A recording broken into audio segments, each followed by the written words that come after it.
Hello, everyone. Welcome to the Tiger Global Case Competition for 2020. We are so excited to have you here. This is the North America Regional Competition. I would like to first off thanking our judges for spending their time with us here today, and then give a huge congratulations to everyone who's presenting.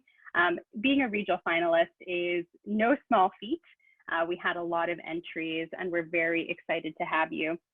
Now, for a couple of stats, this is actually the largest online global high school case competition. And my name's Anjali Bhatia, and I'm the Managing Director for Crimson Education in the United States and Canada. So Crimson has powered this competition from day one. It's part of our own mission here to really make sure that ambitious students get the very best opportunities for them. So a couple of cool facts are up here on the slide about the case competition. We had students from all over the world, and today we're going to be seeing the top 10 teams from North America's region present their solutions for the ACSL case. These students have had 7 days to work as a team to crack this case. We're really looking forward to it, and we're going to go ahead and kick off with our 3 judges here, Pablo, Stacy, and Sanjeev. So without further delay, let's get started. All right, this is a bit of background on all of our judges here that I would love to highlight. So Sanjeev is the Chief Operating Officer at Fem2DX, a biotech startup.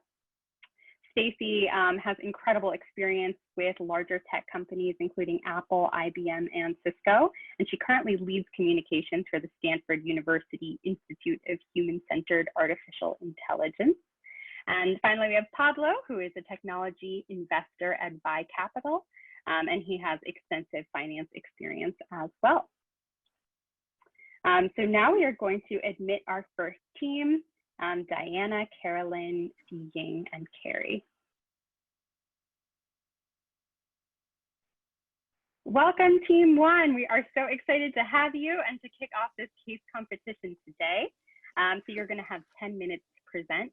Dia will be keeping time for you. So please make sure the chat is still open so you can get a warning at 2 minutes, 30 seconds, and when you're at time. We will unfortunately need to cut you off at time, so please try to keep the time as much as possible. So we're going to go ahead and get started. So I'll hand it over to you. Good afternoon, judges. My name is Carrie, and these are my teammates, Ying and Carolyn. ACSL is a drone company that is riding on the tides of the future. It has grown from a small startup to making millions in profits. It is also the first drone company to file for IPO in Japan. Despite all these accomplishments, ACSL is looking to go big. They're looking to go international. So my team has thoroughly analyzed this company and come up with the best solutions to help grow its presence in the drone market. Next slide. First off, we will analyze both ACSL and the potential markets. We will then discuss our solutions, including attending events, increasing ACSL's social media presence, setting up rental shops, establishing partnerships, and organizing an ACSL drone dealership. From there, we will move on to the financials, and lastly, we will detail the potential risks and mitigations. Next slide. So let's start by analyzing the company. One of ACSL's strengths is the ability to make high-tech and custom drones. But one of the customers' biggest weaknesses is having the drones having a short battery life, as well as their price and ACSL's weak social media presence. As for opportunities, we plan to take advantage of partnerships as well as the launch of the Air Slider. And through planning and networking, we hope to mitigate threats such as cultural differences and regulations. Next slide, please. At the end of the table, it is decided, next slide, please. Yeah.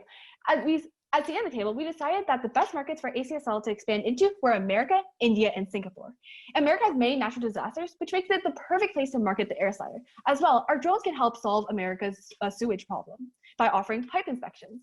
A way to promote ACSL's drones is through a competition where users can create ideas for customizations, and the winner would be able to donate money to a disaster relief organization. Competitions are perfect for going viral and help differentiate us from the competition while showing the company's core values. Next, because of heavy regulations, India is also a great choice. This does sound counterintuitive, but this is an opportunity for ACSL to establish itself as a big player in an unsaturated market.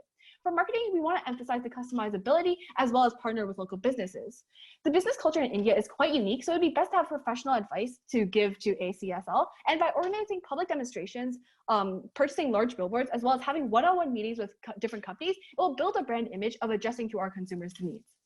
Lastly, we chose Singapore, as ACSL can utilize its location to its advantage, as it's very close to other Asian markets and can be easily expanded to.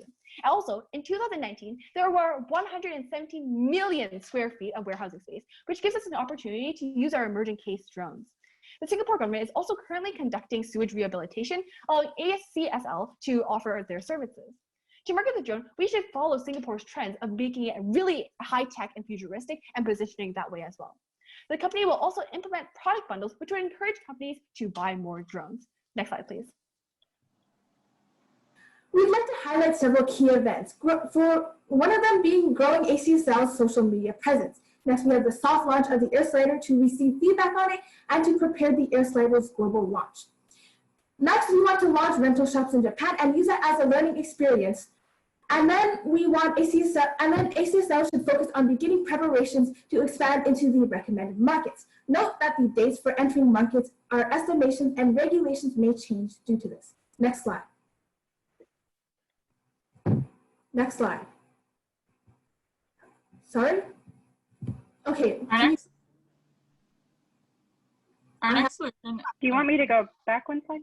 Yes. This one? To increase the company's presence, ACSL should attend more tech events to showcase their drones, as well as conventions from the other sectors to spread awareness about the company, which could potentially result in new sectors utilizing drones. ACSL has sadly little influence on its social media, so it really comes off as detached, which is why we want to humanize the company through online platforms, showing ACSL lives up to its core values. In addition, ACSL could post fun and engaging videos on their YouTube, as shown on this slide, and post more and create content for their Instagram and Facebook to increase the company's presence. Next slide. Our next solution is to create rental shops. This is designed to determine the demand for drones, promote affordability, and allow clients to test products. ACSL will rent out the drones available for commercial use, such as the ones shown on the slide, at 3% of the original cost. In addition, these shops will also function as repair stations. The rental shops will increase brand recognition and the number of clients that press Step 1, the POC, and Step 2, customized drone development. When a client rents a drone, they will realize how beneficial a drone can be for their company. Without a trial period, it may result in customers simply stopping at the POC. Next slide. Partnerships will also be essential to expanding into new markets, which is why we recommend partnering with Future Technologies Inc. and AirServe International. Since ACSL's drones have a relatively short battery life, we can partner with Future Technologies Inc. to incorporate a thin film solar panel on their drones to increase its battery life in an eco-friendly way. Not only that, but can also help ACSL using business. Oh, is that time? Guys, that's time. Are we supposed to get 10 minutes? Don't we get 10 minutes for our presentation? Yes, you should get 10 minutes. We've only had 5 minutes. Okay, I would say, Dia, was that only 5 minutes on your end? Yes, that was only 5 minutes. Sorry if there was confusion. We can start up again. I'm starting the timer again right now. So go ahead, guys. Okay, great. Oh. Go ahead. Should I just start from the beginning of the slide, or? Sure, go for it. So partnerships will be essential into expanding new businesses, which is why we recommend partnering with Future Technologies Inc. as well as AirServe International. ACSL's drones have a relatively short battery life. Therefore, by partnering with Future Technologies Inc., a solar panel producing company in India, ACSL can integrate their collapsible thin film solar panels onto the drones to increase their battery life in an eco-friendly way. Not only that, but Future Technologies can also help ACSL with other business things, for example, the business culture of India. ACSL can also expand into disaster prevention and relief, as that is one of the markets that is expected to grow exponentially. Drones can easily assess the situation at hand, collect data, as well as assist rescue teams. ACSL can partner with the organization called AirServe International, as they deliver supplies to remote areas where aircraft do not travel in America. Using ACSL's drone, they work in GPS-denied environments, so they'd be able to deliver items quicker and much more efficiently. Next slide, please. Another way for ACSL to grow its popularity is by working with drone dealers and dealerships. The company can hire drone dealers that will exclusively represent them. This method will enable efficient communication. They can also partner with an already existing drone dealership. This will increase company sales quicker because this dealership will already have experience and presence in the drone industry. Partnering with the dealership is also cheaper than setting up an office, as you don't need to rent out space and hire new employees. The dealership process starts with ACSL hiring a suitable drone dealer or partnering with an existing drone dealership. They will then supply the dealers with drones and pre-recorded demonstrations of ACSL drone capabilities. Afterwards, clients may request a POC, which is when the dealer will connect the client directly with ACSL. Currently, leading drone companies like ACSL and Parrot have partnered with dealerships and drone dealers all over the world. By following this example, ACSL will definitely become one of the most recognized drone companies. Next slide.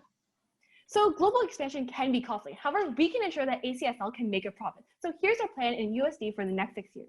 We considered the cost of rental shops and permits as they differ based on region. Currently, we have 4 employees working in 1,000-foot shops with 27 drones each, which would cost around $42,000. Partnerships are also a factor as they need a drafting agreement, which we have allocated a budget of $4,000 from. To implement the solar panels from Future Technology Inc., it would cost around $23,000, bringing the budget of partnerships to $27,000. There's also the AirSatter launch, which we estimate will be around $1.7 million, as it's quite costly to launch into international markets. We also calculated SG&A costs under the assumption that it only increases around $573,000 USD per year, which is a trend throughout 2018 and 2020. Additional salaries such as rental shops employees were also included, which cost around $18 million. So the total cost for SG&A cost around $80 million USD.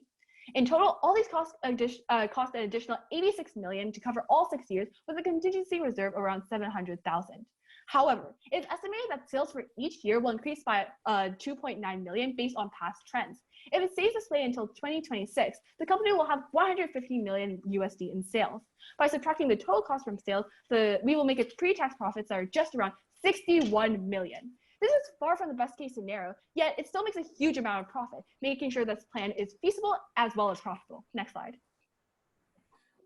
And there are, of course, risks. So my team has come up with solutions to, well, of course, mitigate them. So first of all, we have failed partnerships. So we will have thorough background checks and strict criteria before working with another company.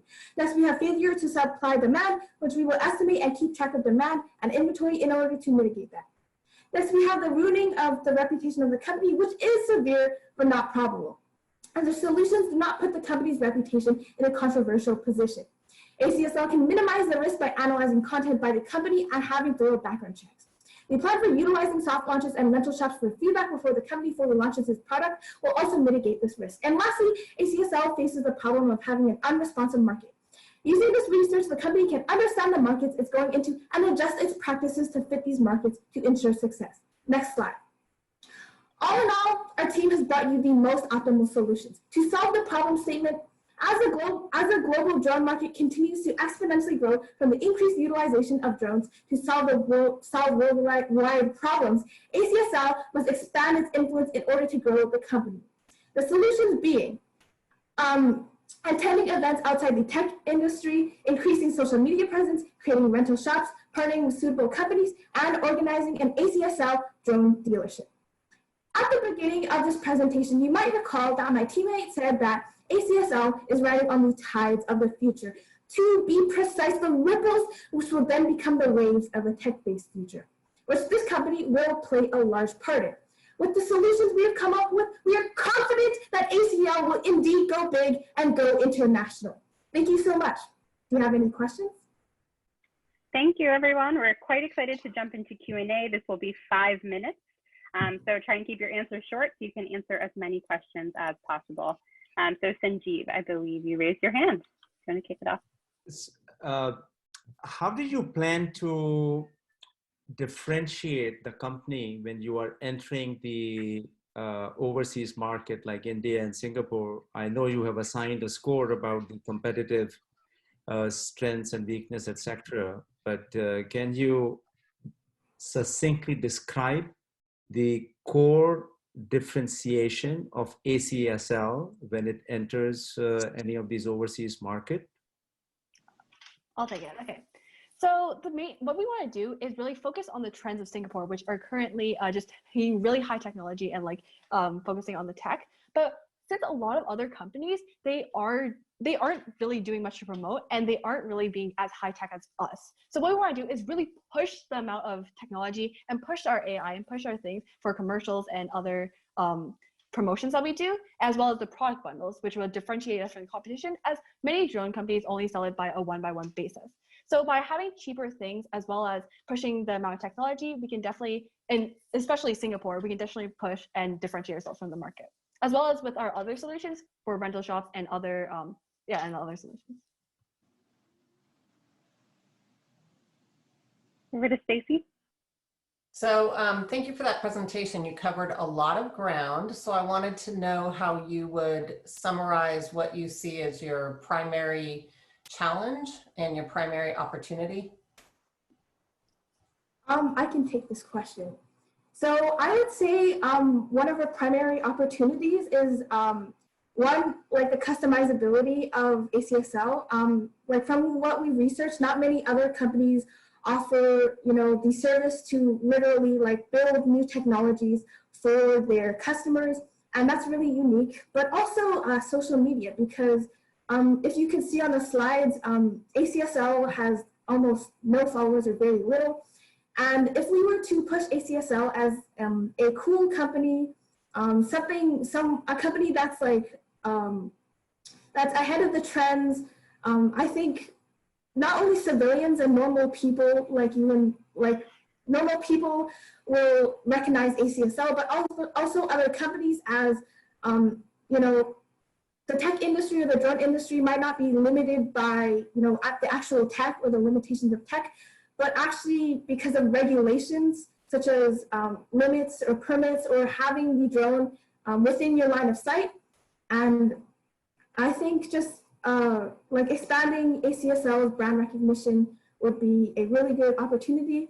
One of our weaknesses would be that although like the drone industry is,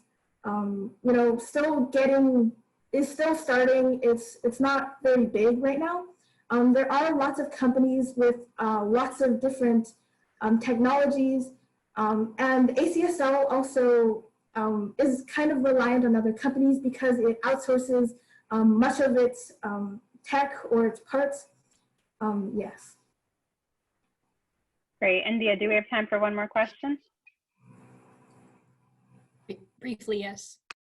Briefly. All right, Pablo, a quick question for them. Sure. So you guys have been by the way, great presentation. Thank you so much. But you guys are kind of experts now in the drone market and know this company really well. If I were an investor and I would need an expert advice from you guys, would you recommend that I invest in ASCL? Would you recommend that I invest in another competitor in the space? Who, you guys mentioned there's a huge opportunity, but it's small right now. Who would you put your bet on, and what do you think of the space, and what company would you invest in? For me personally, if I were to recommend investing in a drone company, I would recommend DJI, because it's in the commercial industry, it's in the consumer industry, and it has a bigger presence and a bigger it has a dominance on the drone industry right now, even though there are regulations that are cutting relationships with the company. It still has a big presence, and yeah. So I would say that that's a head start for an investment. Fantastic. Thank you, Team One, so much. Great presentation. And please join us back at 4:50 p.m. Pacific time. And at that point, we'll be chatting a bit more as the judges deliberate. All right. Thanks all. Have a good day. Bye. Hello and welcome, Team Two. We're very excited to hear you present. 3, 2, 1. Good afternoon, Mr. Taneja, Ms. Pena, and Mr. Mendoza. Welcome to the ACSL Global Expansion presentation by Team 51. I'm Amanda. I'm Anishka. I'm Ritisha. And I'm Tanya. Next slide. Next slide. We begin by summarizing our understanding of ACSL and the core problem. ACSL wants to add value to society by increasing productivity and replacing human labor in dangerous activities. ACLS has consciously decided against operating in military segment and entering the consumer segment. And before we analyze how ACSL should globalize, we want to understand its core capabilities, which is the Japanese origin, which is known for quality. And number 2 is its unique V-SLAM technology and combination of software and hardware. And number 3 is its ownership and values of a scientist. Next slide. We have created a timeline for ACSL's future. ACSL has to start by building a recognizable brand and continue to leverage their partners' networks. As you can see on the timeline, we recommend creating a manufacturing site. This is because labor and production can be very expensive, and this will enable ACLS to manage manufacturing costs effectively. In our approach for the next 5 years, ACSL has to expand to the existing US and Singapore, and then India, then finally UAE and the UK. ACSL has to keep being a leader in technology and expand their product portfolio. As you see on the right pie chart, if ACSL follows the recommendations, they will have revenue from other regions. Next slide. To decide on which countries to enter, we use the CAGE framework. In India, there is respect for Japanese companies. India also accounts for 20% of global drone imports, and its drone market is expected to grow at 18% per year for the next 3 years, according to PwC. In Singapore, the main focus is on the education industry that's worth over $700 million, and Japan and Singapore have a healthy relationship. Being the technology hub of the world, US has an immense interest in drones. There are many security and privacy laws that drone companies have to adhere to. The US drone market is expected to be almost 3 times the size it was in 2018. Japan and the UK have been in the alliance since 1900s. Recently, Japan and the UK have signed a free trade agreement, increasing the trade by $19 billion. And it is estimated that in the UK would be spending $3.5 billion on drones. Finally, coming to the UAE, Japan and UAE have had a very strong trading relationship since the 1970s, and the economic forecast says that UAE will be spending $1.3 billion for the drones between 2017 and 2021. Also, all the regions have to go through a government-regulated process for the drones. Now we will be going more in depth into the regions. Next slide. As ACSL is already in Singapore, we will mainly focus on our entry strategy for India. We see potential in drone segments of infrastructure and inspection.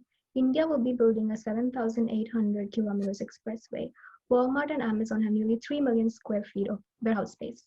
There's potential for drones in education space. India, with over 1.5 million schools, will spend over $100 billion in education.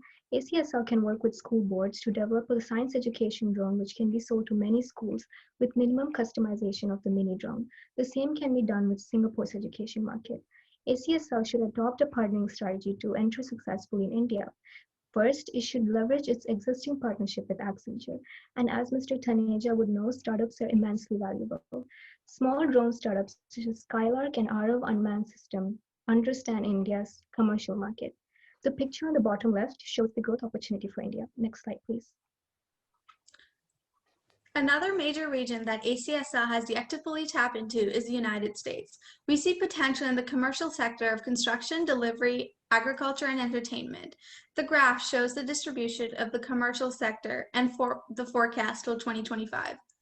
The 2 biggest areas are commercial and agriculture related. ACSL can supply surveying and inspection drones, as laws require builders to survey on a regular basis. The agriculture industry is incorporated more and more technology. Studies show farmers can save $1.3 billion annually, and big ag companies are leveraging that. They can use drones in monitoring, irrigation, and fertilization. On the right side of the screen, you can see our recommendations for partnerships.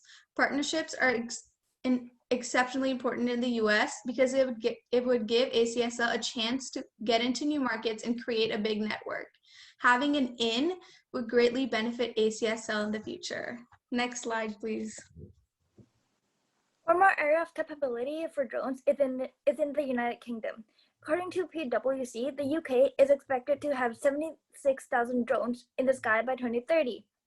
The graph on the slide represents the GDP impact of drones in the UK by 2030. We see potential in inspection and education. ACSL can supply inspection drones to construction and oil companies, as it allows sites to be viewed from a higher perspective, reducing the cost of workers and the needs of workers. The UK is popularly known as the education capital of the world. As Ms. Pena would know, the importance of technology education. ACSL can partner with school boards and educational institutions. We again recommend that ACSL leverage its existing partnership with Leaveness, Accenture, and a new partnership with Fly High Project UK, as they're working with the government and local businesses to use drones to meet local needs. Next slide, please. An additional potential region that ACSL could expand to is the United Arab Emirates, which can be entered using India as a stepping stone. Looking into the main target markets, construction, which as per research, the UAE government plans to make Dubai the world's smartest city, which uses smart transportation and delivery. The second target market is inspection, in which there are high demands for drones that are needed for mining inspections, as around 3 million oil barrels are produced a day. This brings us to the potential partnerships in the UAE. The company Abu Dhabi National Oil Company and the Shell company uses drones for security inspection purposes and oil refinery inspections. And the third company is the Arabian Construction Company, which allows the architects with an overhead view of job site materials, machinery, and the employees on site. The graph at the bottom shows an insight of the market trends in UAE regions between the years 2013 and 2023. Next slide, please. Most of the competitors in the commercial industries are local, and ACSL technology could definitely outrun them. Marketing strategy. We suggest that ACSL focuses more on step 3 and 4 potential clients, so they're more qualified buyers. ACSL could also take part in drone conferences, as well as supporting nonprofits organizations. Japan has a great reputation, so leveraging Made in Japan would help build the brand. We have also designed a sample logo containing all the initials of ACSL to make ACSL more recognizable. Next slide, please. We would briefly like to describe the assumptions behind our financial projections for the next 5 years. Given the ongoing COVID-19 problems, we assume status quo figures projected by the company for the year FY21. For FY22, we assume a major foray into the USA and India with sales of 500 million yen each. This is based on the sales of 100 PF2 drones in the commercial segment and 200 mini drones for the education segment. We then assume the doubling of these numbers for the next 3 years to FY25. We will assume that we enter UAE and UK in the third year with very low sales of 50 million yen in UAE, going up to 200 million yen by 2025. We assume small sales in the UK in the first year of entry, and in the second year, we assume 500 million yen sales. In terms of profitability, we assume 0% operating income in the first year, going up gradually in increments of 5% to 20% for 4 years. We assume that we will invest 500 million yen each, including losses in India and the USA, and 200 million yen in the UK for the first 2 years. The investment will be used to invest in partners and sponsor events to achieve brand recognition. These assumptions give rise to the projections present in this slide. We think are fairly conservative given the potential size of the opportunity. Next slide. Next slide. To summarize this presentation, ACSL could fulfill its goal of globalizing by expanding into these 5 regions in chronological order and look for target segments like inspection, transportation, and explore a new area, which is education. Finally, from partnerships, take advantage of ACSL's existing partnerships to promote large entities. Next slide, please. Thank you so much for your time. Thank you. Questions. Thank you. Fantastic. We're going to roll into questions now. So again, we have 5 minutes for that. So we'll start with Stacy. So when you look at the great presentation, by the way, and thanks for that. When you look at the 5 different regions that you're recommending entering, which one are you most worried about or least sure of, and why? I would say United States, because there's so much competition. And if you make a loss, it'll be really impactful because yen, the conversion rate, dollar is stronger than yen. So you lose more money in yen. So does that answer your question? Yeah, thanks. Over to Pablo. So I'm going to ask a question from an investor perspective. So you guys are like drone experts. You've been looking at the market. You've studied this company. I'm sure you looked at the other ones. If I were like investing in drone companies and interested in this space and you guys were the experts, would you recommend that I invest in ASCL? Would you recommend that there's another competitor that might be more interesting in this space? Would love to get your guys' thoughts on like the company overall relative to its competitors. I think ACSL is the strongest company in the commercial segment, as said by the CFO himself, because all the other companies are usually from China, and the Chinese companies mostly focus on the consumer segment, but ACSL also has the technology, so they make both their drones and their technology for the drones. So they definitely stand out, and it will be very intelligent to invest in ACSL. Also, for the Chinese companies, they cannot perform well in India because there is, because of severe border disputes, there is a strong anti-China sentiment. So, yes. Got it. And you're saying that, just to clarify, that ASCL does not outsource its technology and it's all in-house.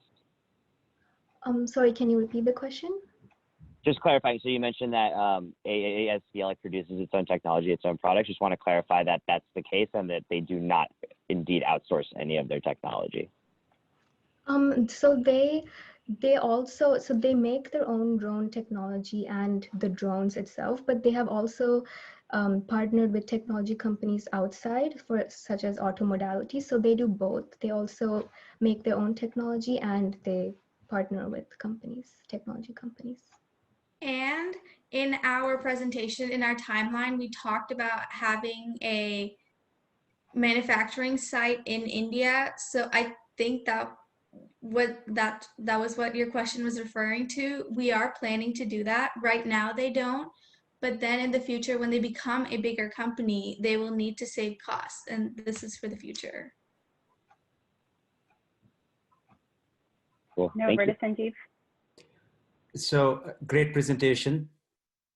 As you look at the investment requirement for setting up your own manufacturing, in this case, you mentioned India, combined with the timeline of entry into new markets, how do you assess the risk of expanding too fast and growing too fast in too many markets, investing too much in your own manufacturing versus modulating the pace and outsourcing to other manufacturing partners? Did you look at that risk-reward trade-off? We did, and okay, this first part is cliche, but the bigger the risk, the bigger the reward. And we looked at the risk, and the big in making, can someone lead? So we do think that, of course, we're not going to build a manufacturing site as soon as we enter India. We will only do that as we get profits, but we are confident that we will get profits soon. As we said, that we don't have a lot of competition in India, as we completely believe, because even the Chinese companies cannot necessarily compete in this, and the local companies don't have very high technology to compete with ACSL. So we are confident that the ACSL can build profits soon, and we will be able to build manufacturing sites accordingly. Also, to add on to that, this might seem very like simple, and probably everybody knows this, but just to add on, that we won't be adding or we won't be expanding to all of the regions that we told you about, like at the same time or around the same time. We would first go to one region, and then if that's stable, then we will expand to other regions. Okay, that's fantastic. Thank you so much, Team 2. Hello and welcome, Team 3. We are so excited to have you today. 3, 2, 1. Good afternoon, board members. Thank you for giving us the opportunity to share our global expansion strategy with you today. Next slide, please. Our recommendations will see you pushing your limits and expanding your brand, enabling you to fulfill your core value to liberate humanity through technology. First off, we recommend entering the expanding agricultural drone market. projected to reach a value of 5.19 billion USD by 2025. And as ACSL is focused on cutting-edge development, we propose initiating new R&D efforts for agricultural drone capabilities, such as seeding and spraying. Further, to ensure that many are able to benefit from your advancing technology, our strategy explores increasing affordability. Finally, we recommend partnering with philanthropic and charity organizations and creating an emotional marketing strategy to enhance your company's image. Next slide, please. Our strategy will also target tech hubs. As the graphs show, the North American, Asian, and European drone markets will experience the most growth in the next 5 years. We have selected 4 countries that will allow ACSL to expand through these markets. The US has one of the biggest drone markets in the world, with many government contracts available. With DJI drones being grounded, there is large amounts of ground that we will help you gain.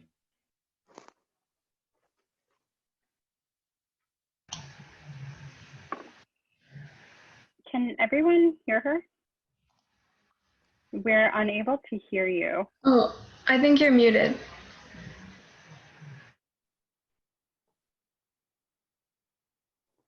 I put in an ask to unmute there. Svetlana, I think you were muted. Yeah, sorry about that.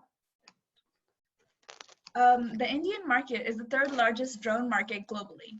Although it's relatively new due to the drone legislation passed in December 2018, it's growing at a rapid pace and competitors aren't well established.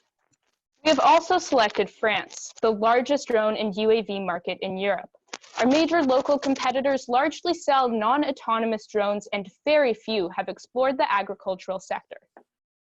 This year, Singapore has topped the DRI due to their drone-friendly regulations and fervent willingness to nurture the drone industry.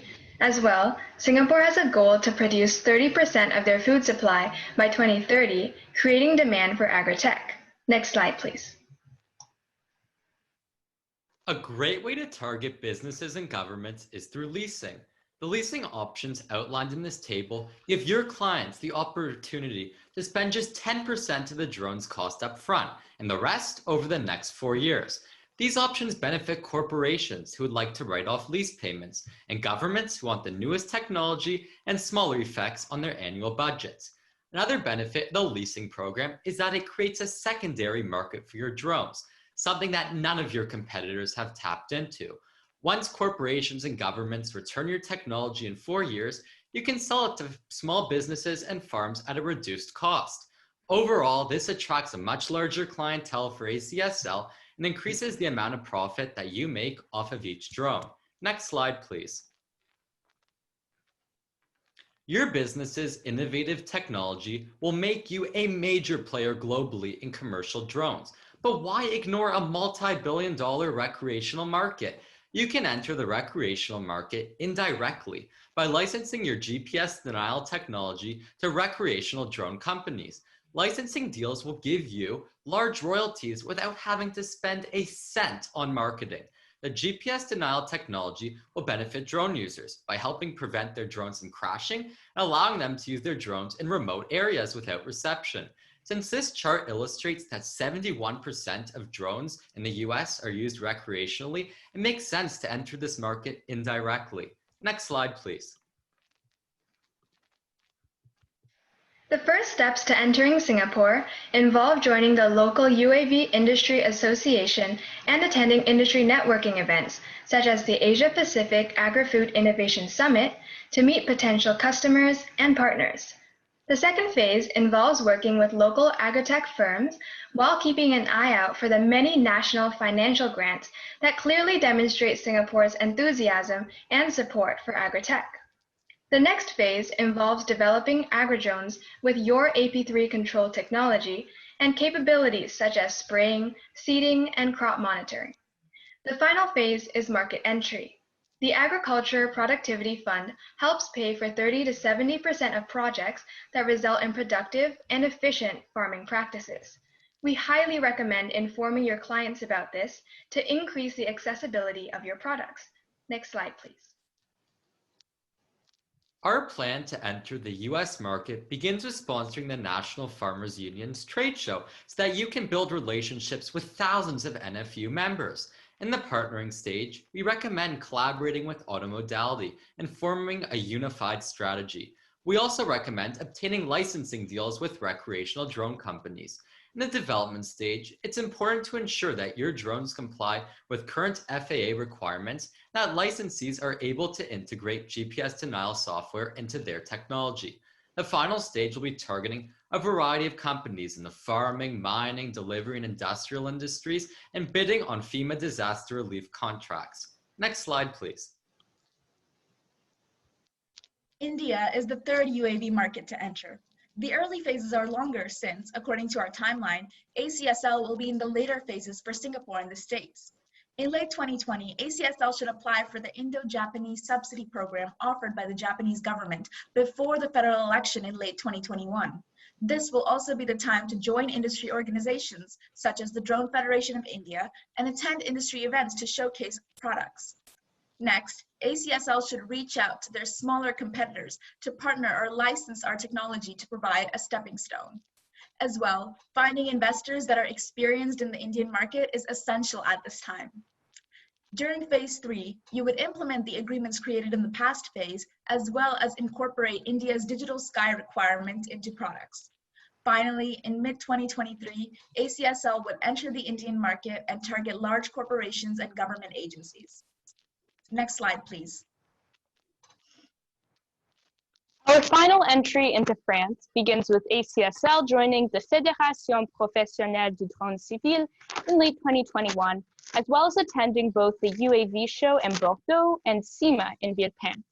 Next comes the partnering phase, when ACSL will focus on pursuing acquisitions or partnerships with local drone and IoT software companies, as well as negotiating licensing deals with consumer drone companies.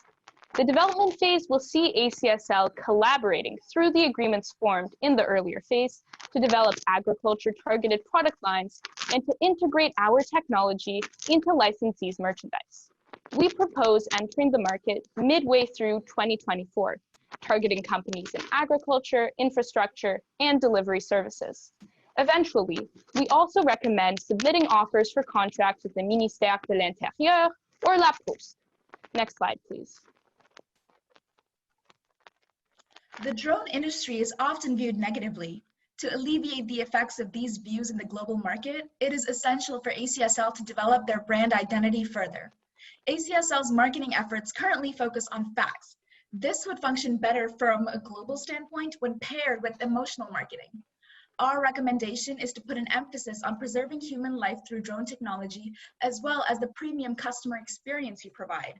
Another factor to differentiate ACSL from competitors is CSR. Nowadays, it's often a decisive factor in economic decisions, and in the UAV industry, it's scarce. Some recommendations to incorporate CSR are selling products and services to nonprofits at the break-even point, partnering with them to advertise at high-end charity events, and marketing GPS-denied technology to disaster relief organizations. We believe that once ACSL's brand identity is developed to integrate these suggestions, your company will be set up for success. Next slide, please. Along with a well-thought-out plan, we have proactively identified 4 main types of risks and their solutions. In some countries, the use of agri-drones is not yet widespread, which means their applications remain unknown. To counter this, you should advertise with a focus on its benefits and appeal with CSR. If handled appropriately, ACSL will definitely become a major player in the agri-drone industry. Additionally, drone regulations are frequently changing, and it's pertinent to maintain compliance. Thus, you should read trade journals and government releases and join industry organizations to predict and monitor changes.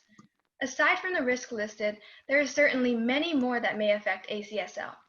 As your consulting firm, we will do our best to help you navigate the risks and uncertainties of global expansion. Next slide, please. That's time. Fantastic. Thank you, Team 3. You now have 5 minutes for Q&A, and we're going to begin in 3, 2, 1. Any judge, Pablo? Yeah, so you guys mentioned a lot of different business models. So you mentioned licensing software, partnering with like different and supply chain provider or like supply providers that could sell your product. If I'm an investor and like you're like the CEO of the company and you were to focus, because like I think it's really important to focus on kind of like one step at a time. What do you think is the most promising business model in the drone industry, given the end market, given the like the overall industry, et cetera? Is it consumer? Is it enterprise? Is it leasing tech? Is it leasing? Is it software technology, et cetera? I would love to get your thoughts on that. Pablo, I think that's a very wonderful question. Thank you for asking it. And we believe that the most important You're aspect welcome. of our business model will be the leasing, because we want to really expand our clientele and target as many people as possible, not just big companies and governments that can afford our expensive technology. And leasing does just that, creating a primary and secondary market so that our drones are more affordable. And additionally, to answer the second part of your question, whether to focus on that aspect of commercial versus recreational, we can really do both with licensing. Commercial is our primary goal since we are a commercial drone company. With that licensing aspect, it doesn't cost us anything to enter this huge recreational market. Over to you, Stacy. So you, on your timeline of entering the new markets, it looks like you're planning activities across every new region at the same time, kicking it off everywhere at the same time. Tell us a little bit about how you thought about your investment of money, resources, your teams that have to do that work, the operational impact of going for everything all at once. Well, I'm sorry that it came across that way, that we were going to be doing everything at the same time, but actually we've tailored our strategy and our timelines so that in the countries that we're entering later on in our timeline, we're in the earlier phases, which require less manpower, less resources, and those phases are longer so that we give you guys, ACSL, the time to devote more manpower and resources towards those countries that are in the later phases, since we understand that that is the most crucial part of our timeline. Okay. And as well, we know that ACSL has people from all over the world in their team, so we believe that it won't be that much of a problem to focus on all these different countries at the same time because we have experience there. Okay, wonderful. Any more questions from the judges? Yeah, Cindy? So I think your idea of the technology licensing is an excellent one. I do have a couple of questions on that though. Number one, did you folks think through the investment and the cost required to support your technology licensees with technical implementation and integration of the technology in the licensee's end product? And secondly, you mentioned licensing technology in the consumer application. And if you were to do that, would that preclude ACSL from entering with its own products in the consumer space, were it to decide sometime down the road it wanted to enter the consumer market? On that topic about the consumer market and integrating into licensees' technology, I believe that it's the right investment to take. Of course, it's going to cost money along the road to help them integrate it, but it's the right decision for us since we have to spend money to make money in the long term, which is our goal as a rapidly growing company. And on to the next part of your question about whether we plan on getting into the recreational market ourselves. I don't really think that that's the best approach for your company to take directly because the commercial drone market's growing really fast and we need to really establish our market share there.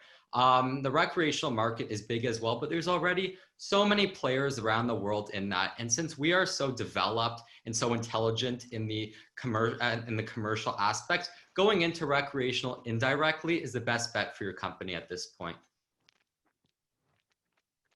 Fantastic. Thank you so much, Team 3.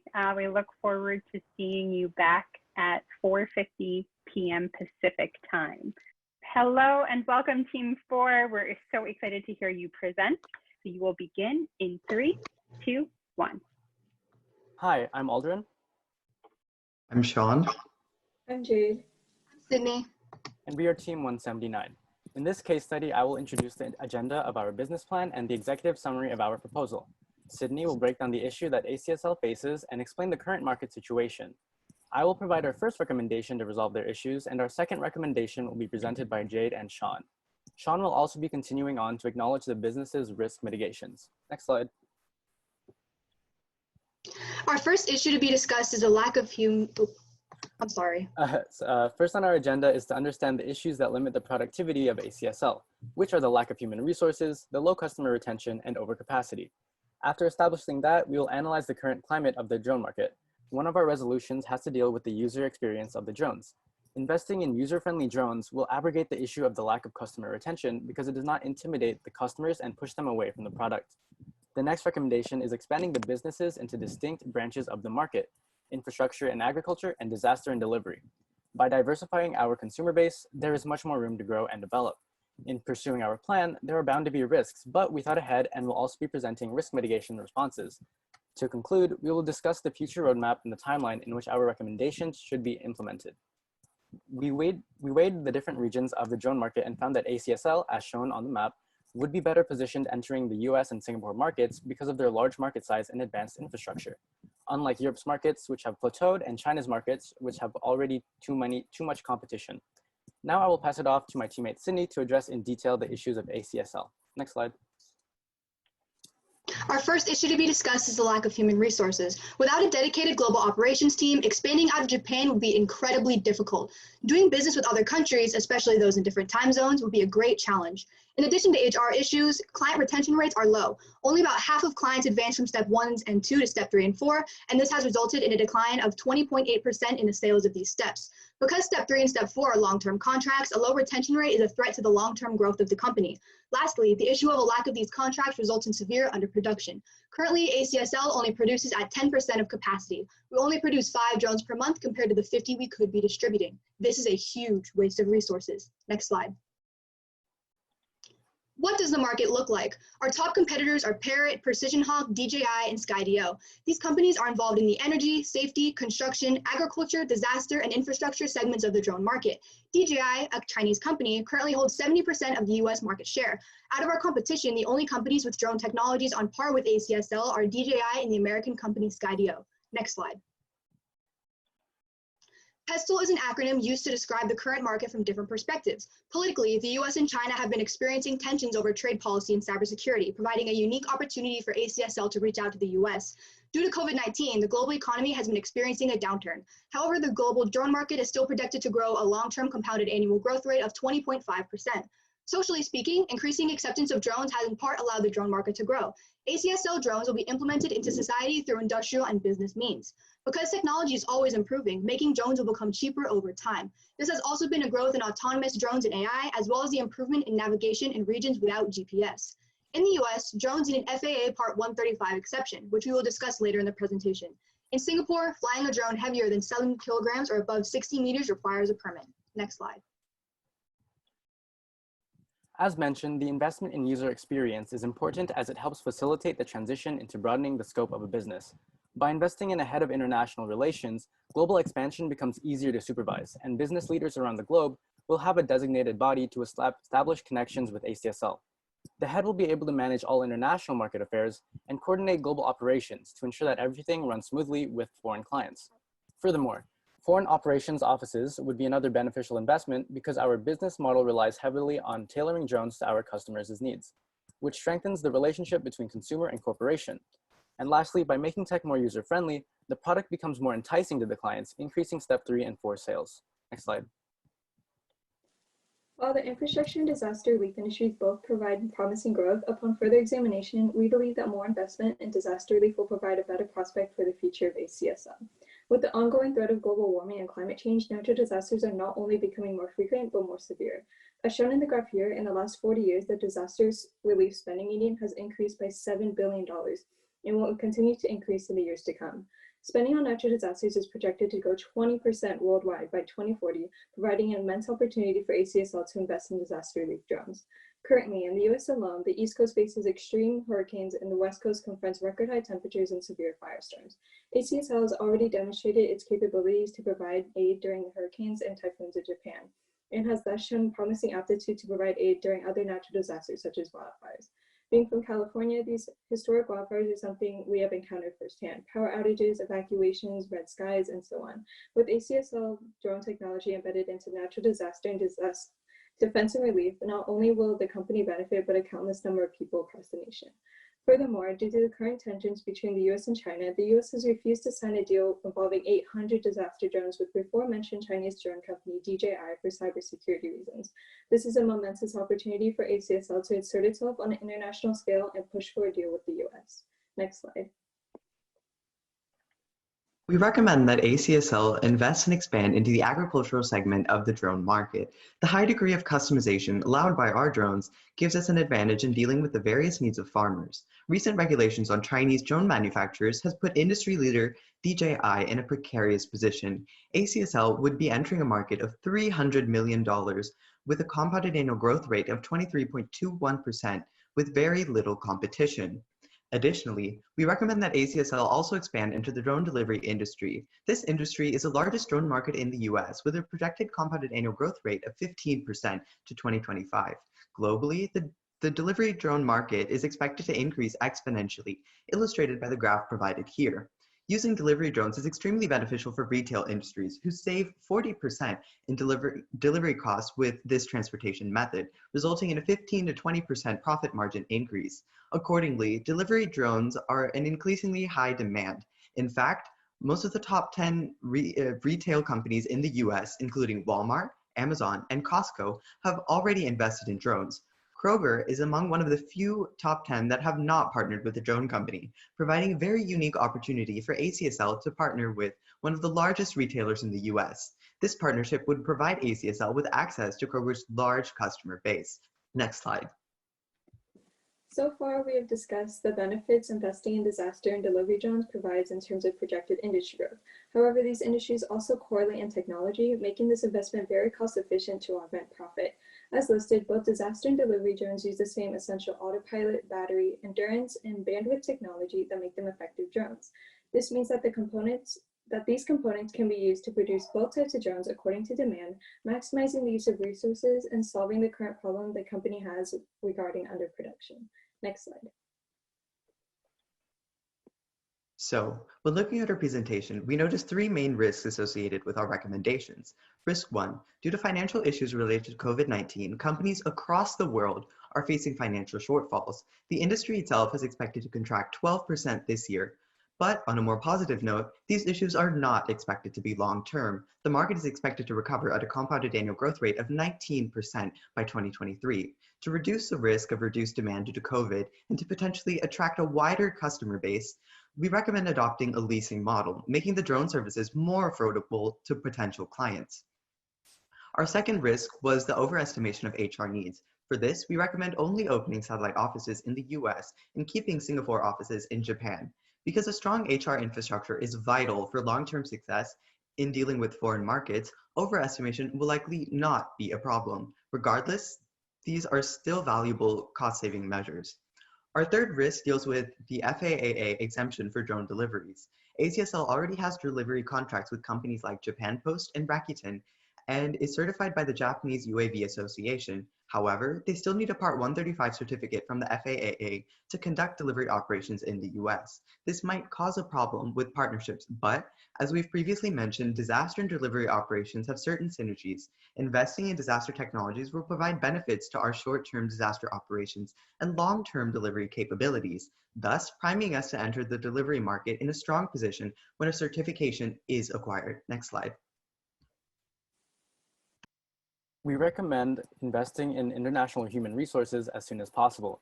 Following the establishment of an organized global operation is the expansion into the foreign industrial and disaster markets to boost ACSL's global sales in early 2021. Following this expansion, ACSL should further diversify into the agricultural drone market and apply for an FAA Part 135 exception. Finally, the business should pursue partnerships to establish ACSL's part in the drone delivery market once an FAA certification is acquired. Next slide. Thank you, team. That was great. We are now going to go into our 5 minutes of questions. I will kick it off in 3, 2, 1. And which judge wants to go first? Stacia, over to you. So I may have missed it, but I don't think I saw any mention at all of recreational use of drones as a potential market. So I wanted to know why you decided against expanding in that way. That's a great question. We decided to not expand in that way because the CFO of ACSL mentioned that that was not something that they were looking into, specifically because the Chinese drone makers currently have a technological advantage in that sense. So ACSL is interested in focusing primarily on the industrial use of the drones. And I'll pass it over to Sanjeev. So if you look at the US market, one of the longer term risks is Amazon.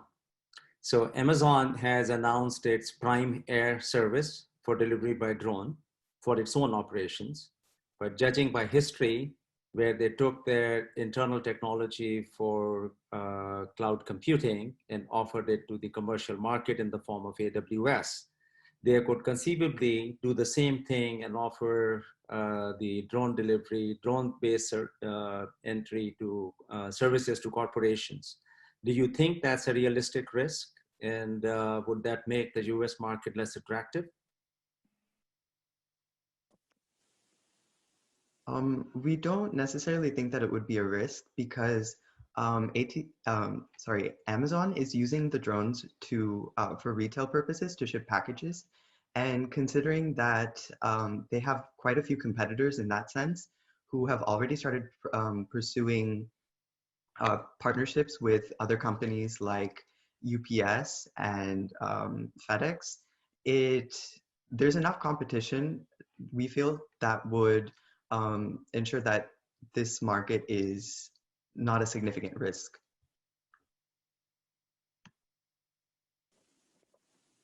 All right, and over to Pablo. The presentation is great, guys. Thanks for the talking through. In terms of, so I guess I've been asking questions for a few teams now, but if I were an investor, you guys having kind of analyzed the drone industry and the different competitors and the different verticals and the spaces, would love to get your thoughts on like what you would recommend that like I should invest in, right? Should it be, do you truly think it's ACSL? Do you think there's another competitor that's more attractive? Do you think the market itself doesn't really make sense right now? Would love to get like your high level thoughts on the competitive environment and ASCL and their peers.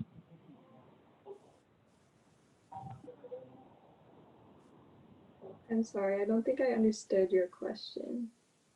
Yeah, so my question is, if I want to invest like $20 million into a company, and like thinking about all the competitors in this space, because we went through them kind of towards the beginning of the presentation, do you think ACSL is probably the best investment out of that space, or do you think there are other companies that might be more attractive or more well positioned?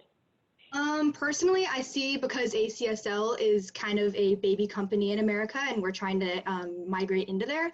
And because of its good track record in Japan, we are hoping to strike major success in the US. And so I think that right now, with the low expansion that we have, as we continue to grow as a company, so will our value. And so I personally do think that in terms of a stock market perspective, investing in this company right now is good because we're hoping to continue to expand and do things that other companies haven't.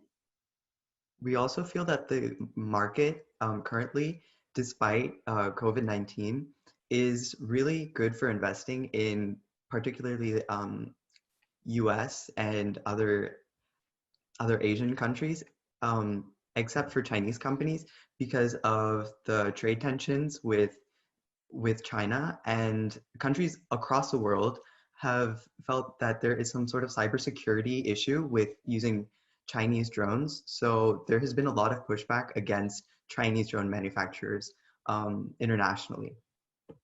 And especially with the disaster industry, disaster relief, like I said before, they already have a lot of experience helping Japan through hurricanes and typhoons.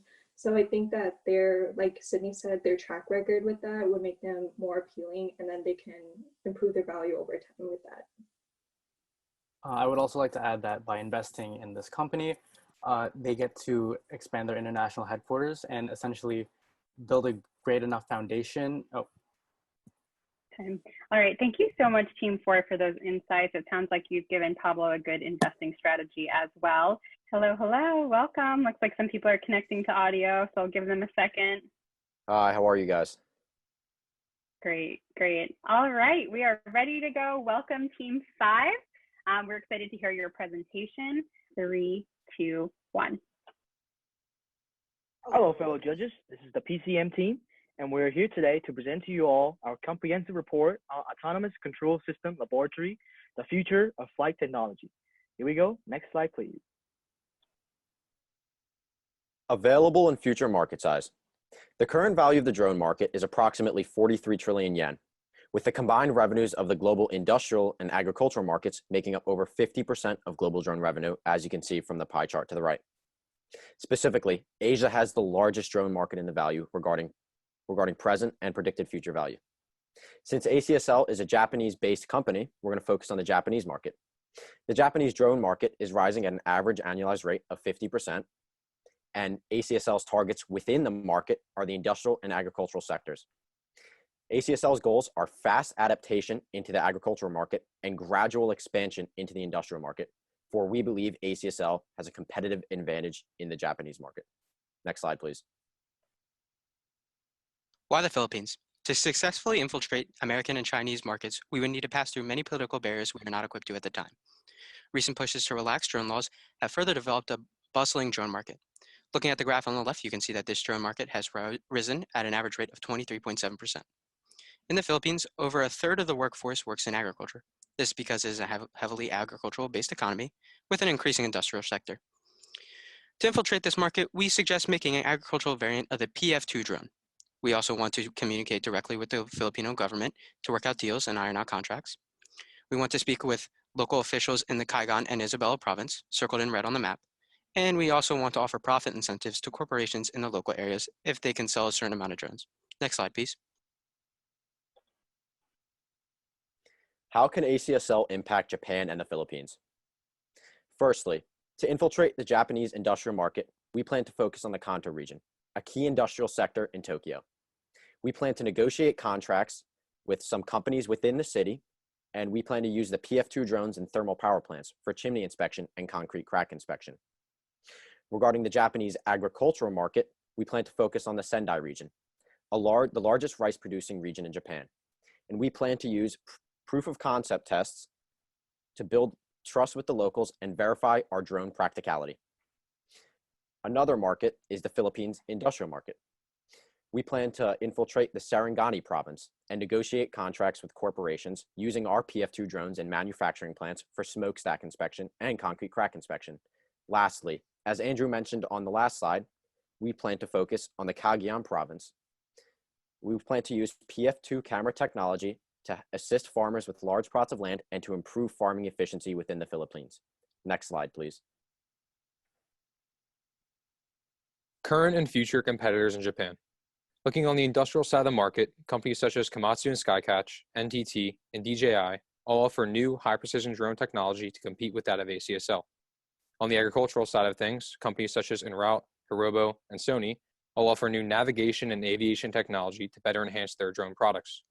As you look to the bottom of the slide, the two graphs represent the projected market share that will be available for ACSL to capture by the year 2024 in the Japanese drone market, with the gray area representing the total current market share that is held by competitors of ACSL, and with the light blue representing the current market share that ACSL holds in the Japanese drone market. Next slide, please. So, how can ACSL differentiate? The core piece of the ACSL product differentiation is the AP3 drone control technology. It consists of 3 pieces in our unique business model. Let's start with the first, Cerebellum. ACSL breaks the traditional standard by implementing the model-based nonlinear control mechanism, which is designed for flight under all scenarios. Then we have Cerebrum. It features the cutting-edge environmental recognition technology by binding together elements like Visual SLAM, AI, and LiDAR. Next up, customizability. The Cerebrum and Cerebellum are both independently crafted from source code, permitting buyers to customize their drones of respective usages. Last but not least, our unique business model. All ACSL drones are made to order, and we have test drones to display how products can be implemented, and it integrates right into client software. These factors drive forward ACSL's product differentiation. Next slide, please. Can ACSL compete? Looking at advantages such as the AP3 drone control technology, application-specific drones, and an easily navigable website, ACSL make for readily customizable, multi-purpose drones that can easily adapt and analyze their surrounding environment. Disadvantages such as a lack of income, limited forward influence, and a high price for optimized output all prohibit ACSL from reaching their fullest potential. Next slide, please. All right, potential partners or acquisitions. We have one partner and one acquisition to offer. Starting with partnership, we present to you Leave a Nest, a consulting firm that offers client companies guidance and counseling. The partnership will be extremely beneficial to ACSL because of two main reasons. First, ACSL has previously collaborated with this firm.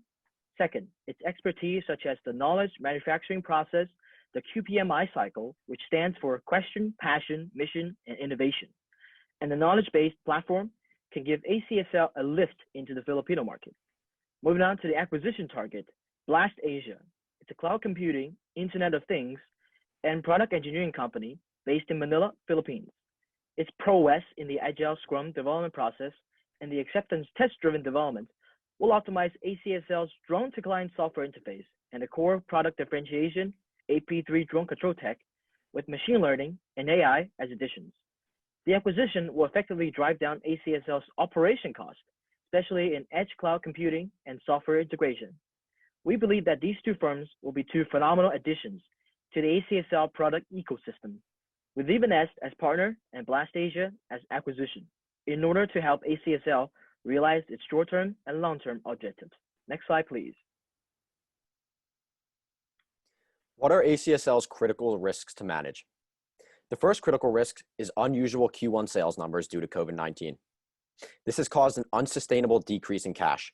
Although, as you can see from the chart to the right, Q1 has been ACSL's worst quarter for the last 3 years, and ACSL's $3.5 billion in reserve cash, as well as a very strong balance sheet. The second critical risk to manage is high R&D expenses, as well as low gross profit and low profit margins. As you can see from the two charts to the left, profit margins decreased to negative values for the first time, and R&D expenses increased to all-time highs. Although analysts expect profit margins to reach back to the levels of 55 to 60%, and since ACSL is spending so much on R&D, we believe that they are investing in the future to capture a larger share of the drone market.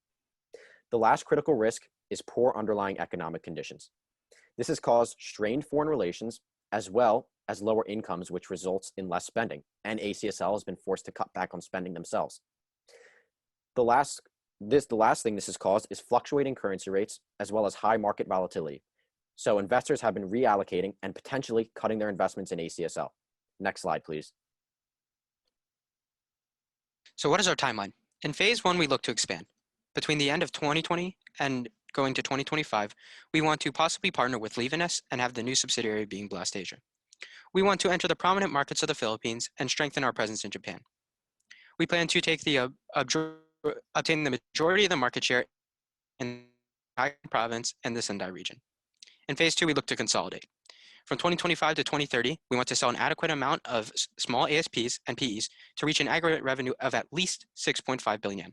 We want to establish a consistent customer base in the Philippines and Japan, develop new generations of technology, of AP3 tech specifically, and secure government contracts and subsidies. Next slide, please. 3 key performance indicators. How can ACSL make sure they are on track to succeed? We believe that they need to sell at least 3,750 ASP drones by the year 2025, with 10% of these sales taking place in the Philippines. We also believe ACSL need to sell at least 1,200 PE drones by the year 2025, also with 10% of these sales occurring in the Philippines. What targets should ACSL set to ensure financial safety? We believe that ACSL need to uphold a gross profit target of 50% or higher throughout the next 5 years in order to obtain a sales profit of at least 1 billion yen by the year 2025. And given the current and predicted SG&A and R&D expenses, we believe ACSL's yearly revenues must be above the values listed below. Following our guidelines and reaching our targets, we are confident ACSL can prosper in the ever-expanding drone market. Our expansion plan will provide ACSL a strong grip on the global aviation technology market. Thank you for listening to our consultation strategies. Any questions? All right, fantastic. Thank you so much, Team 5. We are going to jump into questions now. I'll give another countdown to begin. You'll have 5 minutes. So we'll begin questions in 3, 2, 1. And which judge would like to go first? We'll pass it over to Pablo. So you guys talk a lot about like acquiring companies, doing a bunch of initiatives, but you said it's a good balance sheet. Do you think that the company is currently capitalized enough and it has enough cash to do all these initiatives and get to the 2025 goal, or do you think it will have to raise more capital or find more fundraising in order to get there, and why? I do believe we're going to require more fundraising due to the fact that after reading through ACSL's Q1 financial results, they're burning through an unsustainable amount of cash, as I talked about.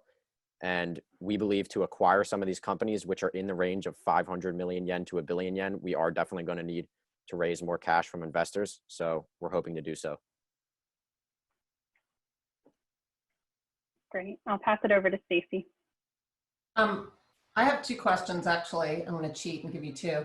One is, I want to know what you think is your single biggest opportunity. And I also want to know which competitor you're most worried about and why.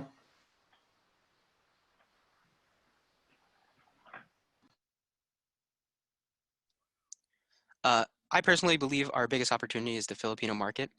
In the Philippines, you need to acquire a license to fly drones, specifically for agriculture or industry. And the Filipino government, at the time of my research, which was posted at, I believe, around 2018, only 4 companies could do so at the time. So there is plenty of opportunity for it to grow. And as I mentioned, there's pushes to relax the drone laws. So we could pretty much get into the market as it pretty much starting, which gives us an opportunity that we don't have if we wanted to enter, say, the American markets or the Chinese. And then Jofi.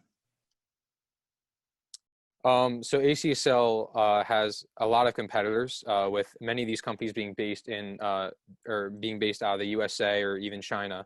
But I personally believe that ACSL's biggest competitor is the company En Route. And although they aren't the biggest company, they offer a lot of drone technology that is very similar to that of ACSL. At the same time, they are a bigger company than ACSL.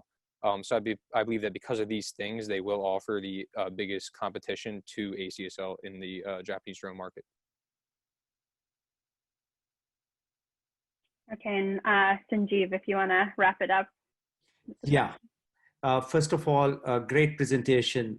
Really enjoyed the attention you gave to all the operational details, including the break-even and the financials, etc. So great job on that. A couple of quick things. You talked about customizability. Did you consider the challenge it represents in the scalability, given the need to customize the drone, and perhaps should the company consider a strategy that might be more cost effective at the expense of less customization? And secondly, in your final slide, you talked about clearly Philippines is a good market to go after. You want to solidify your position in Japan, but you also presented that in a long-term view, 2025, etc. So do you think just the Japan and Philippines might be too limiting, looking at that kind of a time frame? So thank you for the question. They're very thoughtful ones. Going off to your first question about the customizability, I believe it has a good side and also a bad side, but this is one of their top ways to differentiate their product to create like a special advantage.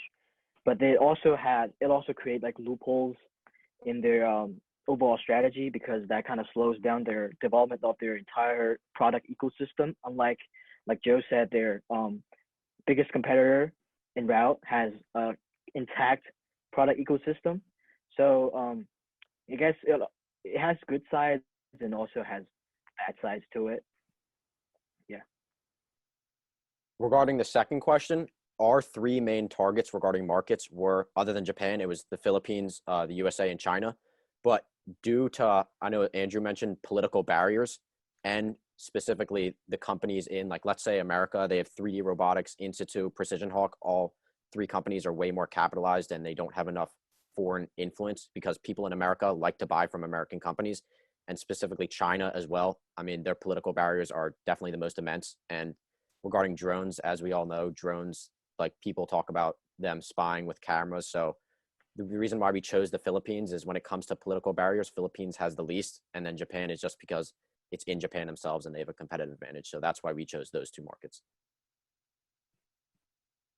Fantastic. Team 5, this was really great. And interestingly, you're the only team we've seen all in the same room. So I think that's definitely a nod to COVID times, but I'm glad you managed to figure out the mute, unmute, and social distancing. Expensive helicopter inspection crews. In addition, for the social aspect, the general public, specifically in the United States, are extremely concerned about their privacy and police surveillance. This has resulted in the outright ban for drones in many urban areas, such as our very own New York City. And in order to address such issues, ACSL would need to reassure the public of their commitment to privacy.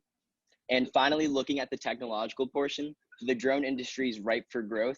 Delivery drones are actively being developed by numerous Fortune 500 companies at the moment, whether it be Amazon, Alphabet, Domino's, etc. Furthermore, drone capabilities are expanding from filmmaking and photography to incorporate other industries, such as construction and agriculture, where ACSL specializes. Next slide, please. So our first recommendation is to increase business-to-business marketing. Stacy, I'm sure you of all people know the value of a good marketing campaign. Currently, ACSL does not contribute much to its marketing budget, but we recommend that ACSL invest at least $1 million into its business-to-business marketing budget. We recommend this because by building a business-to-business marketing campaign, ACSL can display its unique autonomous technology, build a credible brand, and overall gain more clients. Next slide, please. Okay. Some of the strategies we recommend to ACSL are TV advertising and a social media marketing campaign. These would allow ACSL to demonstrate its technology to a wide range of people. A case study of this company, of a company doing this type of marketing is Cisco. Although Cisco doesn't really target regular consumers for most of their products, they still run ads in order to display their capabilities and technology. We similarly want to use TV ads and the social media campaign to demonstrate the flexibility of ACSL's products. We also recommend that ACSL attends trade shows, interacts with trade magazines, and publishes industry reports. These show ACSL's potential clients that ACSL is confident about its products and knows the overall market. Through these methods, ACSL can display its credibility. Lastly, we would highly recommend the creation of a program that lends drones to government agencies. These would allow ACSL's potential clients to see its products in action and learn about the capabilities of ACSL's product line. Next slide. Our second recommendation is the establishment of U.S. operations. It is estimated that between 2017 and 2021, the U.S. will spend $17.5 billion on drones. This is $10 billion greater than the next nation, which is China. Even a small market share of the U.S. market will prove to be very valuable and provide a lot more business to ACSL. Next slide, please. The U.S. market presents a number of challenges. One challenge is the number of drone manufacturers in the US. Many companies are in this space, and it would be difficult to gain market share. The US is also very far away from Japan, so communicating with clients, delivering drones, and overall service would not be ideal for clients. Lastly, ACSL has no manufacturing facilities in North America, which would strain their supply chain and further complicate delivery. Next slide, please. Given the challenges ACSL faces when coming to the US market, we have devised two possible plans that ACSL could pursue. The first would be to establish a new satellite office within the US to focus on US-based operations. ACSL would also need to establish ties with manufacturers in order to manufacture ACSL products. This plan would be the most cost-effective option. However, it would have a low chance of success as ACSL would have to build market share from nothing. Our second plan, which we strongly recommend, is through acquisitions. This would allow ACSL to immediately grab a market share, have an established infrastructure, and possibly add more to its product line. A company we recommend acquiring is Arion Labs. They currently have 10.2% of the market within the US and are similar in size to ACSL. They also have established customer relationships, staff, and supply chains. We are confident that ACSL could raise debt for a leveraged buyout as it's in good financial health. ACSL has very little debt at the moment and steady cash flow. We strongly recommend this plan as it provides the immediate market share and increase and increases the chance of success, although it is the more expensive option initially. Next slide, please. Hi. Our third recommendation is to begin the Drone Technology Investment Fund, or DTIF. The DTIF will focus primarily on venture capital and growth equity investments. The fund will start with an initial investment of $10 million composed of ACSL reserves and contract revenue, and our fund would then open to and pursue outside investors. The fund fee structure for outside investors would be $220, and the fund would have a fund life of about 10 years. The TIF would aggressively invest in drone technology startups as well as acquire smaller established drone companies. Using this fund, DTIF can gain overseas market footing and gain equity in new promising drone technology. Not only does this fund offer access to new drone technology, but it also takes advantage of the tendency of startups to offer new perspectives and has the potential to be highly profitable. I'm sure that as investors, you'd want to know our ROI. The target ROI for investors would be around 12% annually. If the fund was to hit its target, ACSL would make around $20 million in profit off its initial investment alone. The 2% yearly management fee and 20% incentive fee would also add to this. Next slide, please.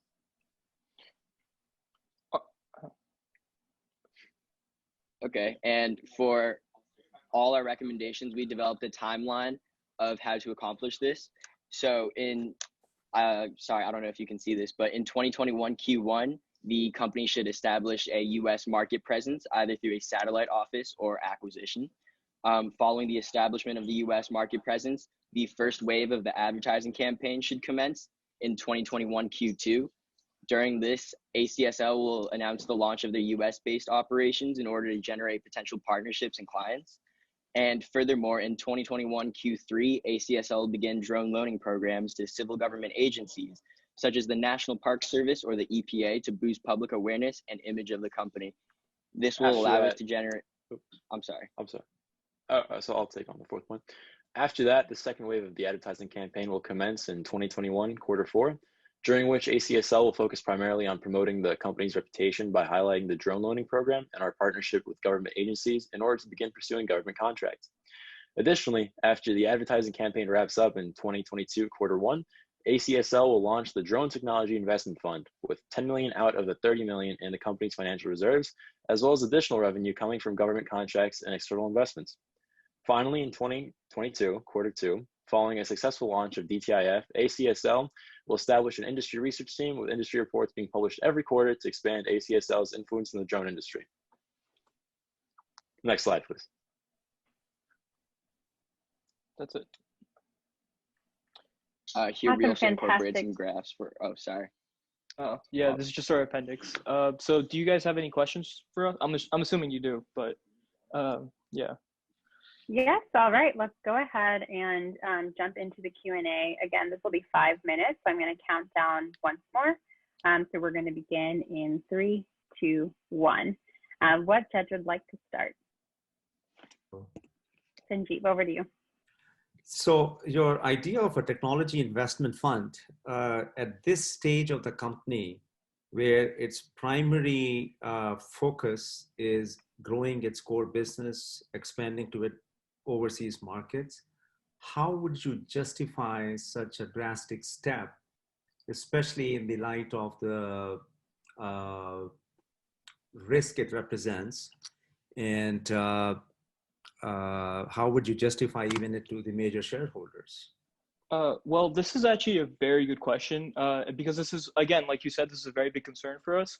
That, I mean, it is a departure from ACSL's main business, but in fact, we want this fund to kind of support ACSL's main business. So we will strictly invest in, we recommend a strict investment in drone technology only. So really, it would basically be a drone technology venture fund, and essentially, I mean, it would really allow ACSL to kind of partner with new up and coming startups and support them. ACSL does have, they've invested in startups in the past, like Automodality in the US.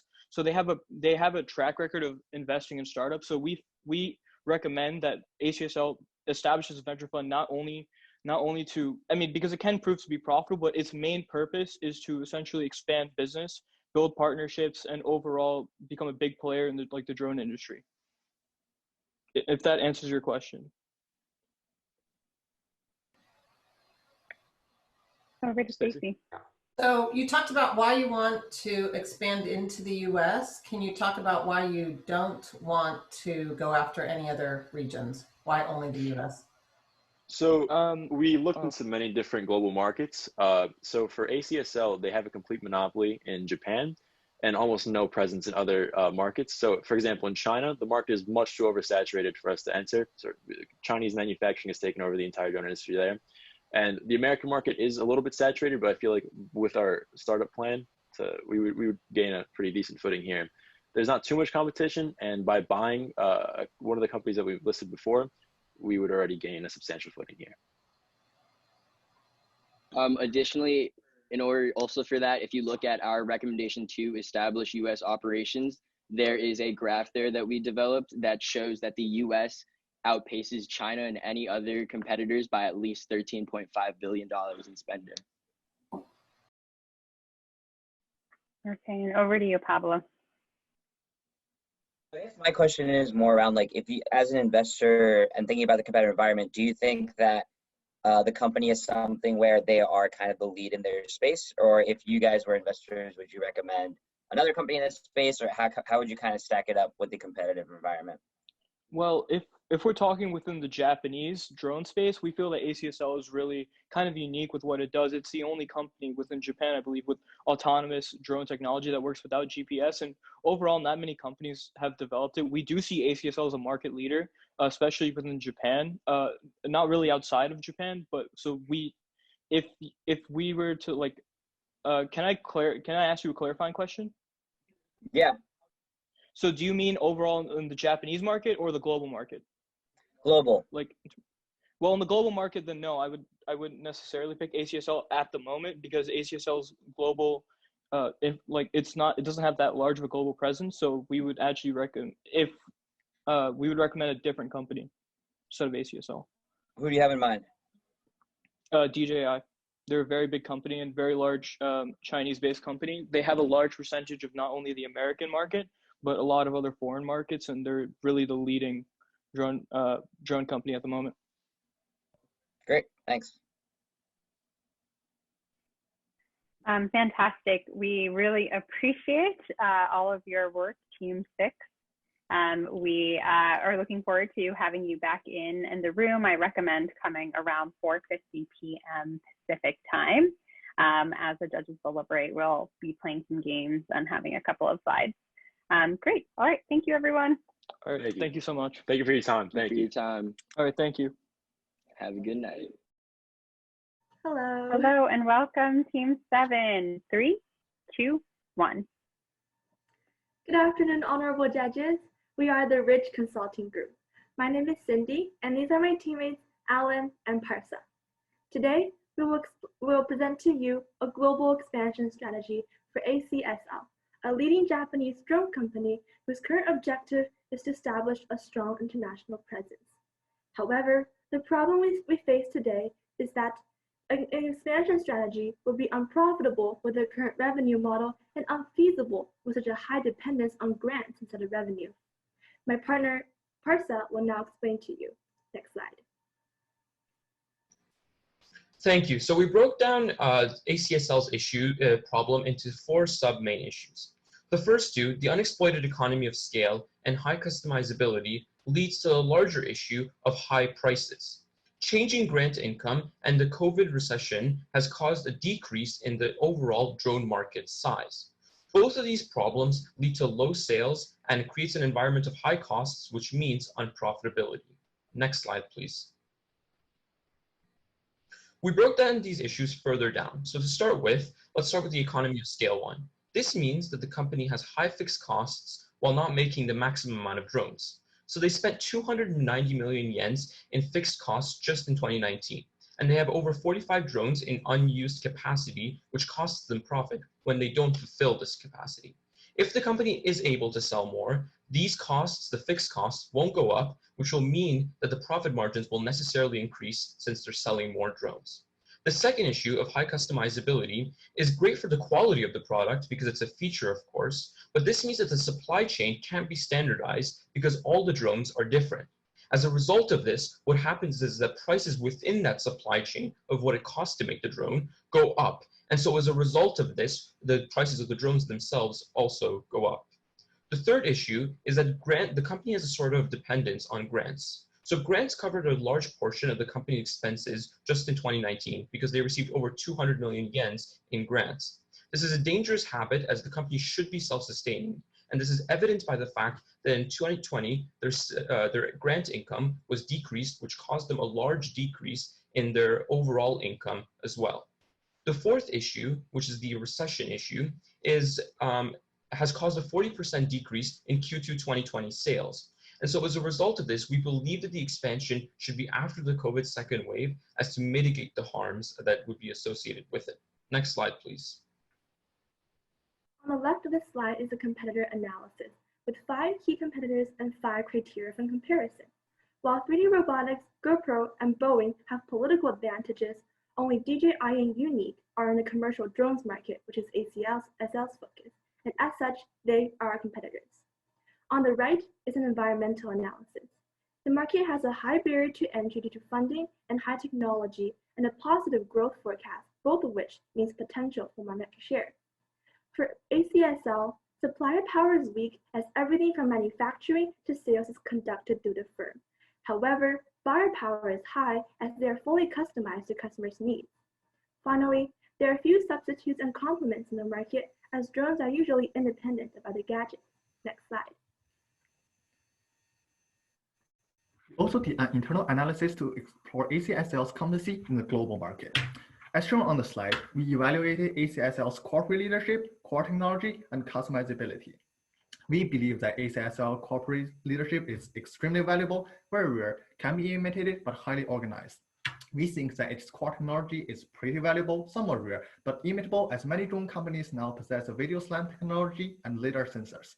Lastly, we consider ACSL's customizability to be exceptionally important, unique, very hard to imitate since it's the only drone company with a mature program that targets higher-end products. In summary, ACSL has a strong, sustainable competitive advantage, but needs to invest annually to make sure its technology stays in the forefront. Next slide, please. So how do we solve ACSL's problems? We looked at 3 different solutions. And to start with, let's go over some pros and cons. So we looked at tech licensing, and some pros that we saw would be that this would be easy to develop and cheap because the technology would already exist from the extensive amount of money that the company puts into R&D. They also would have a strong competitive advantage in that in the technology space because of that R&D, because many companies don't have access to things like LiDAR technologies and other technologies that that ACSL does have access to. The cons of this would that these startups and these companies that ACSL would sell this technology to would eventually scale up and develop their own technology to increase their profits.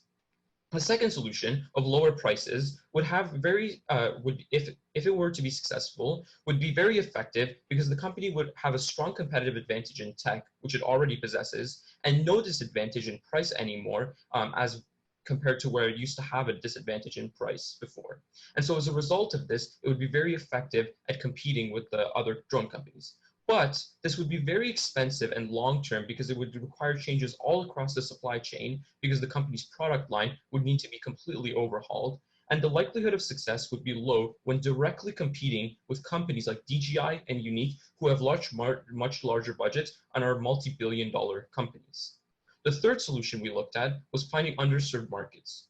Now, the pros of this is that the company would be finding a new niche, which would mean less competition.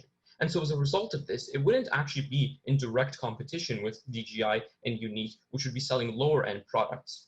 And having the strong in customization feature, which is what ACSL is known for, would be the competitive edge, which would attract buyers to this higher end price points. The cons of this is that it will take time to develop the international reputation, as money would need to be put in to develop this international reputation, because these would be high-end products that the company would be selling, and buyers would need time to be convinced of buying these products. Next slide, please. So we decided that for the short-term plan, we would decide on implementing the licensing strategy specifically in India. The reasoning for why we chose this region is that the country has had tremendous growth in the drone field, and many new drone companies are constantly starting up. Now, a lot of these drone companies will be startups, and so they won't have high budget for R&D, and so they'll look to an alternative to have the best drones possible. And so as a result of this, us licensing, ACSL licensing their technology would be particularly effective because it would be a cheaper way for them to access this technology that they don't have access to right now. Furthermore, there would be less competition, specifically in India, because of the fact that India and China have had bad relations over the past couple of months, which has led to companies like DJI and Unique having a harder time competing in there, seeing as they're both Chinese companies. And so the revenue model for this solution would be one-time payments, as well as 4 to 6% royalties on each drone sold. The last thing to mention is that there would be a negative short-term outlook, but this would be a low-cost strategy, so this wouldn't be too much of an issue. Next slide, please. Commercial market in the long term. With the America-China relationship becoming more intense, ACSL should take advantage of the American government's concerns about Chinese drones security problems. ACSL should apply its current strategy of targeting higher-end customers in the US. For example, selling its safe drones to expensive golf courses, such as extravagant Pebble Beach golf course, where people are willing to pay for lavish experiences. Just imagine the drones delivering your drink, snack, and golf balls. We are also advanced towards the construction and inspection sectors as drones replace humans in dangerous, harmful situations while increasing work efficiency. Thus, our four-step customization needs to fully embrace the US domestic needs, but we recommend the US expansion to be delayed until 2021 because of current COVID-19 infection rate. Next slide, please. For finance, we will be spending $200 million in R&D to keep our core technology at the forefront. Since ACSL needs to expand and find potential partners in the global market, we will invest $15 million in advertising alone. ACSL's global drone manufacturing cost is estimated to be $250 million as it experiences economies of scale with more orders and more productions over time. For revenue, based on the data given to us, we estimate that sales will be $8 million in each project for step 1 and 2, but $3.5 million in for steps 3 and 4. We are also licensing our core technology for lump sum and charging royalties for each drone sold using our technology. Thus, we estimate that this strategy will bring us $135 million annually. Although we believe that ACSL will be earning negative profit in 2021 and 2022, it will have positive gains starting in 2023 as it achieves long-term profitability while dominating the drone's higher-end market. Next slide, please. For US, risk 1 is competitors with lower prices to be mitigated by establishing a brand identity targeting higher-end products. And risk 2 is a lack of demand for customization to be mitigated through partnership with smaller firms. For India, the first risk is licensee's potential failure to commercialize our technology, and thus we should adopt a selective criteria when choosing client base. And risk 2 is creating new competitors through licensing, which can be mitigated by setting geographical limitations to our license. And that is the end of our solution. We are the Rich Consulting Group. Thank you for listening.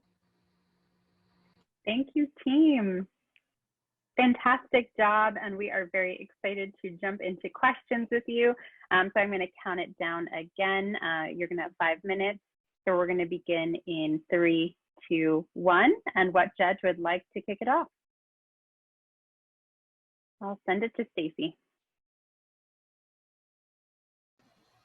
My question is, I'm curious to know how you did your internal analysis. When I've done that kind of work, I rely on doing a lot of internal interviews with employees and leadership. So I'm curious how you got your data. For the internal analysis, we went to several ACSL's like website. We kind of did kind of a history analysis of the ACSL, and we kind of went through ACSL's kind of the income statement, cash flow, and etc. Anything relevant to the company online. And I guess that's how we kind of, and we also compare it with its opponents in US, America, China, around the world. I think that's how we get like how we did the internal analysis in general. We also looked at like their key technology, like the cerebrum and cerebellum, and then we just looked at what other competitors also possess that technology. So like DJI and Unique also has the visual SLAM and LiDAR, and that's how we did the internal analysis to see if it's like sustainable or not. Yeah.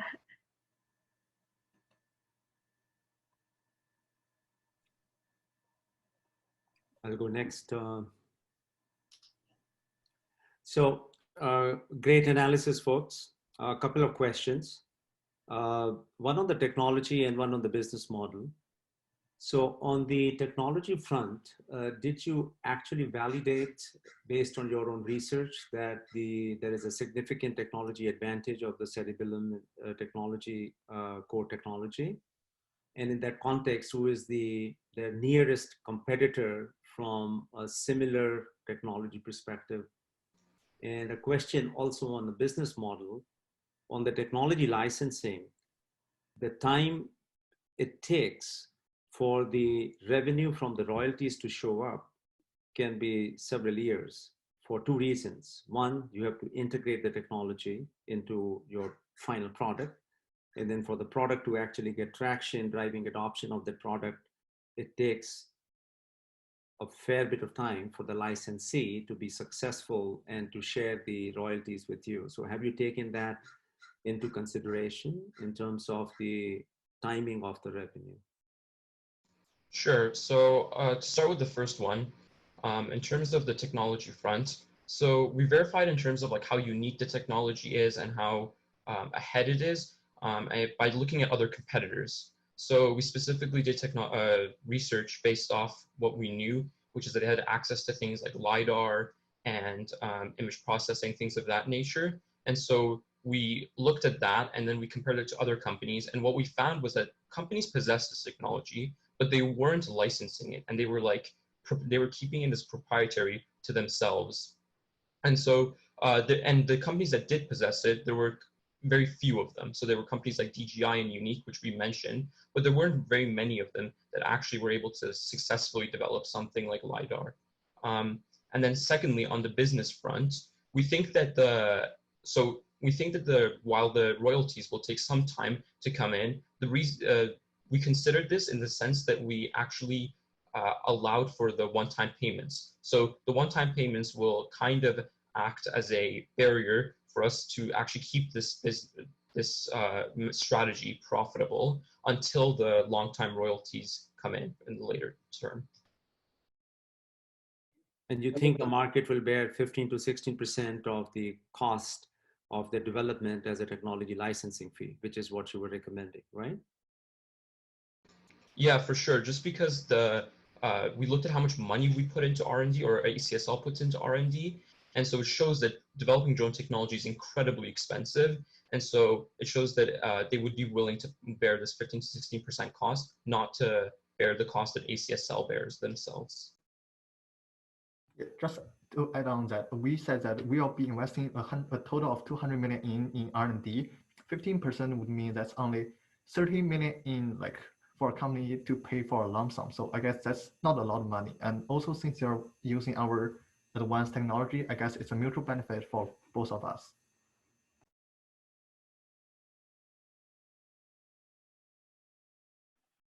Great. And Pablo, time for a quick question.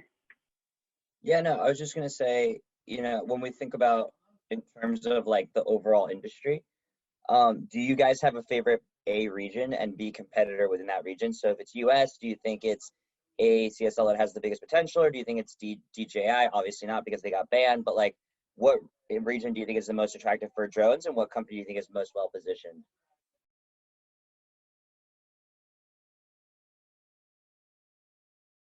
Well, for short term, of course, it's India, as India is becoming the third largest drone user country in the world.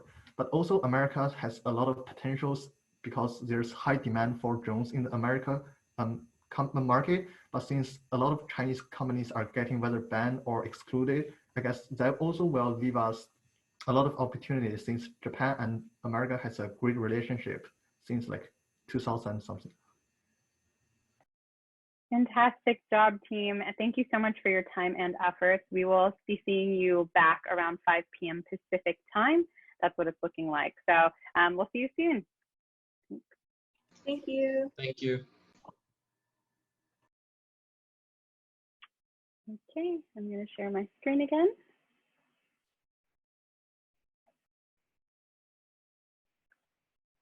All right, hello and welcome, Team 8. We are excited to see you. Yeah, so just as a reminder, you're going to have 10 minutes to present. I'm going to count you down before you start. So a couple of things before that. You will get reminders from us at the 2-minute mark and the 30-second mark So make sure that chat is open so you can see that for those reminders. You will need to stop at time, but you will have 5 minutes from Q&A from the judges. So if you keep your answers on the shorter side, you can get questions from all 3 of the judges. When you're ready to transition slides, just say next slide. Keep in mind that it does take a second. And as you're presenting, make sure that you are not on mute, so you're not wasting time towards that. All right, with that all said, I'm going to kick you off. You're going to begin in 3, 2, 1. All right, good afternoon, everyone. Well, I hope it is afternoon for most of us here, but my name is Stephanie Xiang, and we'd like to welcome you as the ACSL board members, Mr. Sanjeev, Ms. Stacy, and Mr. Pablo, to our global expansion strategy for today. So my partners, Gracelyn and Albert, will be taking you through our recommendations for the global expansion strategy. Next slide.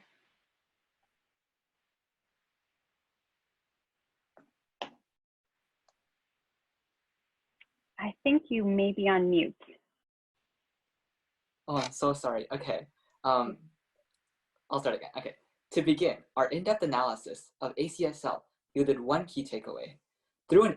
As an industry leader in Japan, you are perfectly situated to address ACSL's weak overseas presence and low diversity of applications through a global expansion. So the key question here we built to align with ACSL's decade-long growth plan, which was released to investors this spring. And within said plan, ACSL must reach a total sales of 100 billion yen by 2030, with 10% of that, or 10 billion Japanese yen, coming from foreign markets. So through examining ACSL's competitive advantages and the requirements to establish a strong presence overseas, we determined 2 potential opportunities that align with both ACSL's strengths and values. Next slide. So we performed an analysis of each potential opportunities against the 5 criteria you see below, including value of the market, ease of competition and regulations, strength of cultural alignments, and affordability of implementation. So the 2 final solutions were insurance in Europe and agriculture in Southeast Asia, which ranked highly across all 5 criteria. Now looking at the other opportunities, all markets in North America faced fierce competition and strict regulations, while building restoration in Europe had a comparatively low market value. Now looking at delivery and natural disasters in the Southeast Asian market, we understand that ACSL is already actively looking into these markets with their expertise and unique connections. Thus, we'd rather focus on the foreign markets in which we believe we would have unique insight towards. Next slide.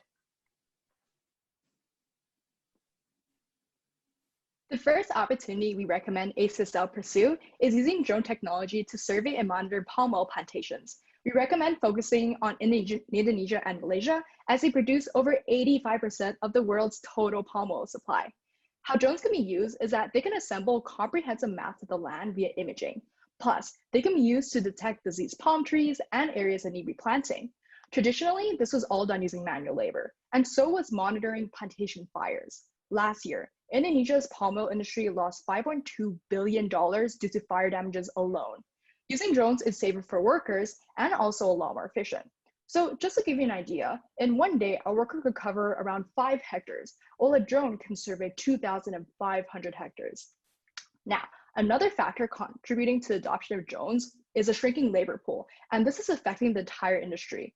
Malaysia lost $4 billion in wasted crop last year as there weren't enough workers to harvest them.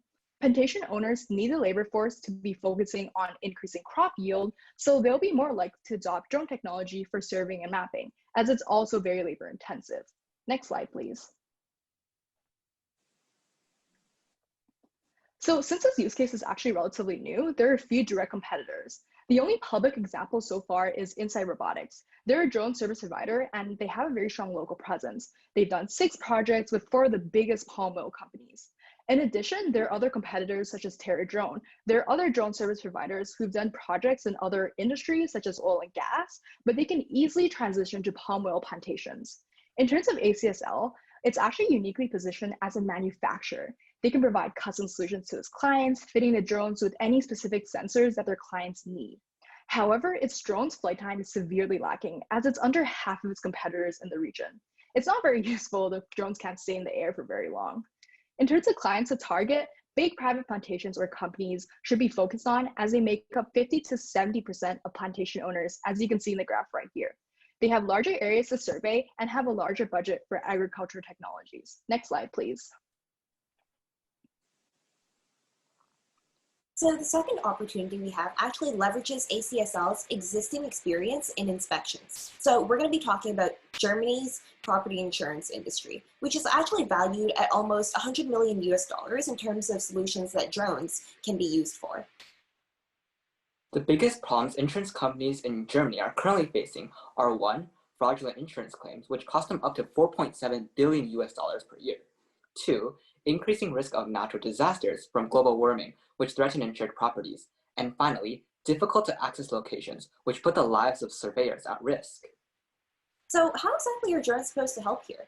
Well, given that humans can't exactly fly just yet, or at least last time that I checked, we believe that drones are uniquely positioned to be able to cover extensive areas such as farmland far faster than a human can, but they can also undertake those dangerous operations that we don't want to send people to do. So this means inspecting dimly lit boilers, warehouses, and conducting rooftop inspections. Next slide. So aside from the incumbent competitors in Germany, namely Microdrones and Spectre, ACSL's competitive advantage lies in its high degree of customizability and fully autonomous capabilities. However, excluding its current German employees, ACSL has a complete lack of local knowledge and partnerships, meaning it must invest or hire locally in order to expand into the market. From the results of our Porter's 5 analysis, we've determined that ACSL can be a very competitive player within the market. Germany has among some of the largest clients in the world, as well as some of the largest manufacturing giants. In addition, there is low threat of substitution or new entry due to ACSL's highly advanced technologies. In terms of other locational synergies, Germany, as a member of the European Union, makes it so that ACSL is able to farther expand within Europe if things go well, but it also is the ideal location to begin building ACSL's European supply chain due to those manufacturing companies that Albert has mentioned. Next slide. In terms of expanding into other regions, ACSL should first reach out through partners such as Lebanese and Singapore for existing connections. Then, the next step is to establish direct contact with potential clients via business meetings or finding them at conferences and exhibitions. ACSL can also enter a region by establishing manufacturing partnerships with local drone service providers. Next slide. In terms of timeline, we began with farther expansion into the Southeast Asia region, beginning with local hiring, then branch formation and market entry. The same thing will occur in Europe. However, we expected a couple months of delay in between, since we don't want to start 2 brand new expansions at the same time. Then we will begin to expand into North America if all goes well there. So we will evaluate based on key performance indicators outlined in ACSL's investor documents that have been released previously, as the Accelerate plan mentioned by Albert, as during those evaluation points seen on the timeline. Next slide. There are 5 key costs associated with this expansion. Now, keep in mind that due to the effects of COVID-19, we're actually not able to predict that well how things are going to go into the future. So note that these last 2 predictions, and ignore the average in a year, are going to be highly speculative, and they're mostly there so that you have some idea of what numbers you will be looking at, rather than as some sort of concrete calculation. Next slide. In terms of long-term strategies, ACSL should target some of its weaknesses. As I mentioned earlier, this battery life is only average for the industry. So Cubric and Sorda are 2 potential battery tech startups, which will increase the flight time by 70% and decrease the charging time by 92% if integrated into the drones. Another area to target is to develop precision agriculture drones, which is going to take around 2 to 3 years. So this is actually projected to be the 2nd largest commercial drone sector, giving a huge potential. These drones can efficiently disperse fertilizer, pesticide, and irrigation, which is crucial as it's actually the 3rd largest cost bucket after wages and rent of land. So hand in hand with precision agriculture is the quickly advancing AI, which ACSL can use to improve the efficiency and effectiveness of its drones. Through integrating Neuralys advanced AI with ACSL's proprietary technologies, ACSL can deliver the cutting edge of both hardware and software to their clients and heighten their competitive edge. These long-term investments were made with ACSL's mission to liberate humanity through technology in mind. Next slide. You yourselves, having lived or being based in the San Francisco Bay Area, understand firsthand exactly how changes in technological innovation impact humanity. We believe that ACSL can compound human productivity, safeguard human lives, and aid us all in adapting to climate change. We believe that these recommendations will be instrumental in ACSL's global expansion plan, but we also understand that this is a lot of information and that you likely have questions. So we would love to answer those now.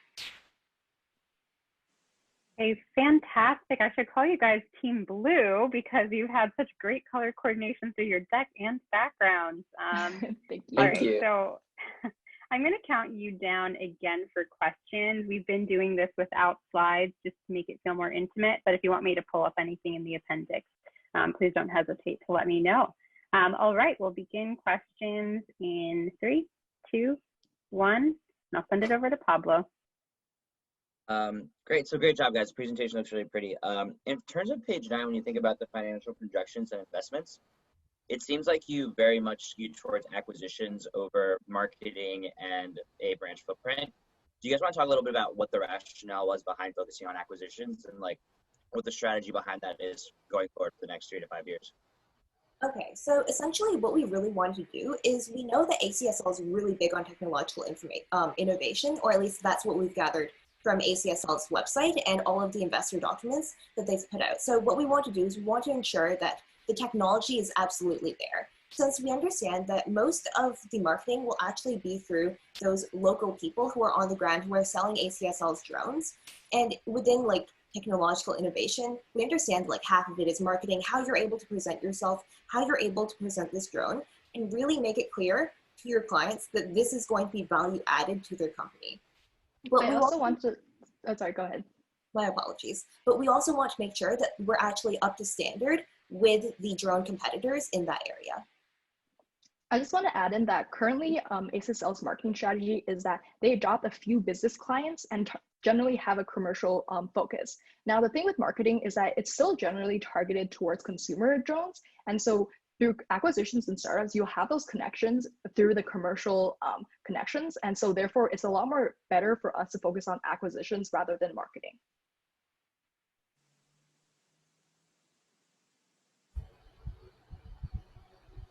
Can I go? Yes, go for it. So I was really surprised to see your recommendation to pursue the market opportunity in palm oil when palm oil is a huge contributor to deforestation and its environmental impact is not good. So in this era of it being really important for companies to show their corporate responsibility and especially sustainability, I want to know what your thought process was there and how you were able to justify the profits over purpose. Yeah, so the thing with drone technology is that it can actually help palm oil companies be a lot more sustainable. So currently deforestation due to forest fire actually causes a lot of damage, and also the palm oil yield isn't as great as it's supposed to be. So currently we know that they already have plantations, and it's hard for companies to justify economically like just getting rid of it. So right now our goal is more to more efficiently yield more palm oil production and also help with just managing the land a lot more better. Yeah, would you like to add something? I'll just go ahead then. So another thing that we want to focus on was the fact that a lot of different workers rely on the palm oil industry to survive in Indonesia and Malaysia. And we're not going to try and get rid of the industry because we don't think that from a larger, more meta perspective, I guess, that's not something that we really want to do. So what we can do is we can prevent additional deforestation from those plantation owners who are trying to expand their plantations rather than trying to ensure that the plantations that they do have are being used as effectively as possible. So that's the rationale behind that. Okay. Your marketing would be very important in that. That's true. Yeah. A great presentation. Great job. Thank you. Okay, over to you, Sanjeev. Yeah, so in your strategy for the options for expansion into new markets, you laid out that it'd be too risky to go into more than two regions simultaneously. One could argue even going in two regions simultaneously is very risky given the company's financial position. So what are your thoughts on instead of Germany focusing on insurance and the Asian region focusing on the palm oil, if you were to focus all the efforts in Germany and use that as a launch pad for expansion into EU? So part of the reason that we wanted to do this twice at once is, I guess, this is an interesting way to consider risk, because if we fail within one of these two industries, we still have the other one to rely on and to perhaps go back into, because no matter what, ACSL needs to continue with its global expansion, because if it tarries for too long, then it just remains more static as this industry leader within Japan, and it's harder to change the minds of the board that global expansion is something that has to be pursued like right now. We think that because we have like two different regions, we can test out more different strategies in this case. So that way, even if one of them ends up failing, so we're assuming that there's like some static chance of failure here, then we're going to better be able to still present something at the end of the day and say that ACSL has succeeded within this region. I also just want to add on that there's on the timeline we mentioned that there was a gap before entering different regions. So after entering region, we will evaluate oh, sorry, there's time, but I'll just sum this up. We will evaluate the performance of the region. Unfortunately, we do need to cut you off there, but very No much worries. appreciate your presentations, your thoughts and everything. And we look forward to seeing you back at 5 p.m. Pacific. So we'll see you soon. Thanks. Bye. Thank you. Okay, so hello, welcome Team 9. We're going to begin in 3, 2, 1. Good evening. My name is Danielle Alfonso, and I'm here with my fellow teammates, Ryan Hazra and Francis Lopez, to present to you our ACSL expansion strategy. We will cover our executive summary, industrial analysis, pitch, and finally, the concluding strategies. Next slide, please. Key recommendations include internal restructuring, rebranding, and market penetration strategies, such as loss leader and virtual network management. Despite our changes, our firm holds ACSL's mission and values close to heart, and we aim to aid their goal of using drones for social progress and development. Next slide, please. ACSL faces very rigorous competition with large competitors like DJI, Boeing, Impossible Aerospace, and 3D Robotics. After conducting a competitive analysis, we have concluded ACSL's current conditions are in need for improvement. For instance, we have higher prices than other major corporations, like DJI, which leads the drone market and has low and desirable prices. We also have no mass production of application-specific UAVs, as we only offer custom drones, while our competitors offer various application-specific drones. Some market segments to consider entering are service and software. Some industries that we could cater to include energy and warehouse and logistics. And the most common drone application is inspection, but delivery application potential is high. The Asian market is dominant and would be good to consider because of fast developing nations like India. Next slide, please. ACSL's current business model consists of 4 steps. The first step, where the feasibility of the client's request is checked. Step 2 is where the clients receive their UAV plan. Step 3 is where the plan is revised and monitored on a small scale. And step 4 is when the plan is finalized and mass produced. We've concluded that low client retention and a lack of customer feedback loop has caused significantly lower sales between the innovation steps 1 and 2 and the performance steps 3 and 4. Within the last year, the sales and innovation steps increased by 300%, while the sales and performance steps decreased about 20%. Due to the low asset turnover ratio, negative operating cash flow, and low liquidity ratio, it is evident that there is room for improvement in the overall business model's management and sales maximization. Next slide, please. Now, the main issue that ACSL faces is low sales, as a majority of our income is from investment returns. Low sales is caused by 4 main issues: lacking talent pool, limited product packages, small market presence, and ineffective communication channels. Our lacking talent pool impacts company sales, brand image, customer satisfaction, and company culture, as low innovation in our products makes customers dissatisfied. Our limited product packages impact sales and customer satisfaction, as we cannot satisfy the needs of a diverse clientele. Our market presence impacts the perception of our company and our revenue because our client base is minimal.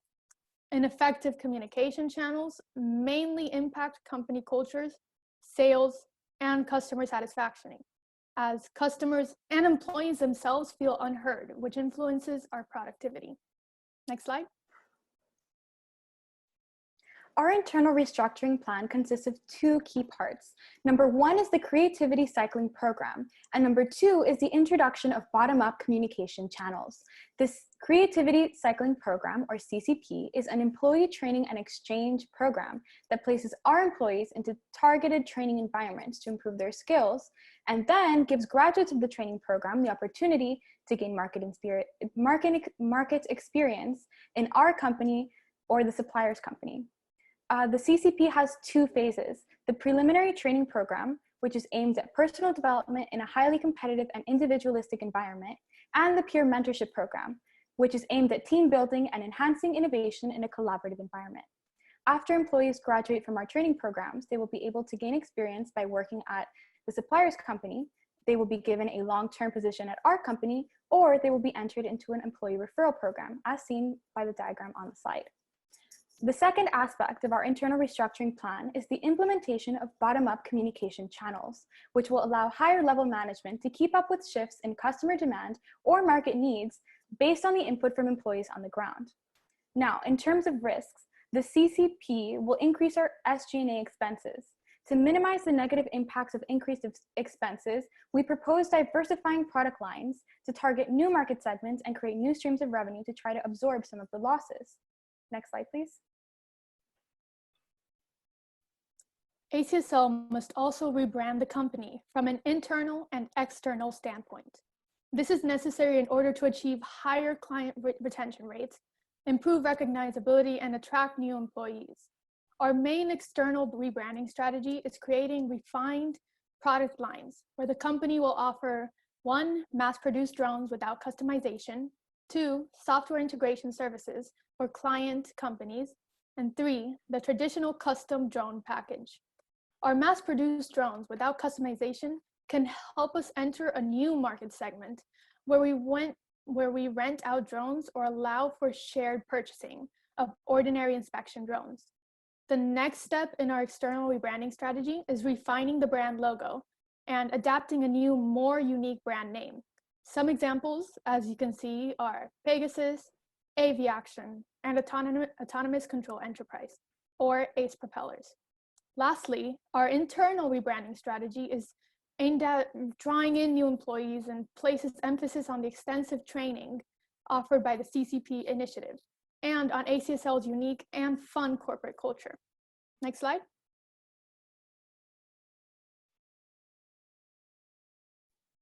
Our loss leader strategy allows for quick and aggressive market entry by placing our products' prices below market value in order to draw in customers and popularize our brand.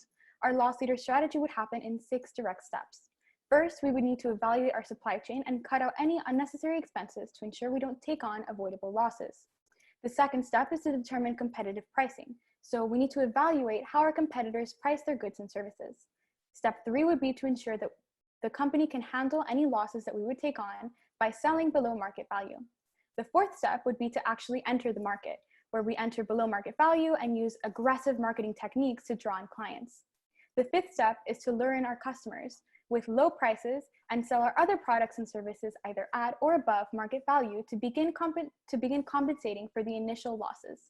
The last step would be to gradually raise our once lowered prices back to or above market value once we've successfully entered the desired market. The usage of this strategy is going to cause an initial loss upon market entry, and it's going to raise our operational expenses. To mitigate this, we recommend simultaneously pursuing a new market segmentation, for an example, to rent out inspection drones to energy companies to absorb some of the losses we take on by using this approach. Next slide, please. Our virtual network management strategy is built to expand the IT environment of ACSL virtually, allowing them to collaborate interregionally through subcontracting functions to multiple regions, which will allow the company to tap into new markets without the physical requirements of expansion.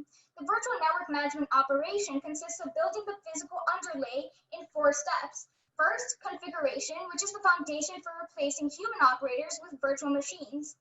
The next step would be resource discovery, which is the data collection for relevant interregional resources.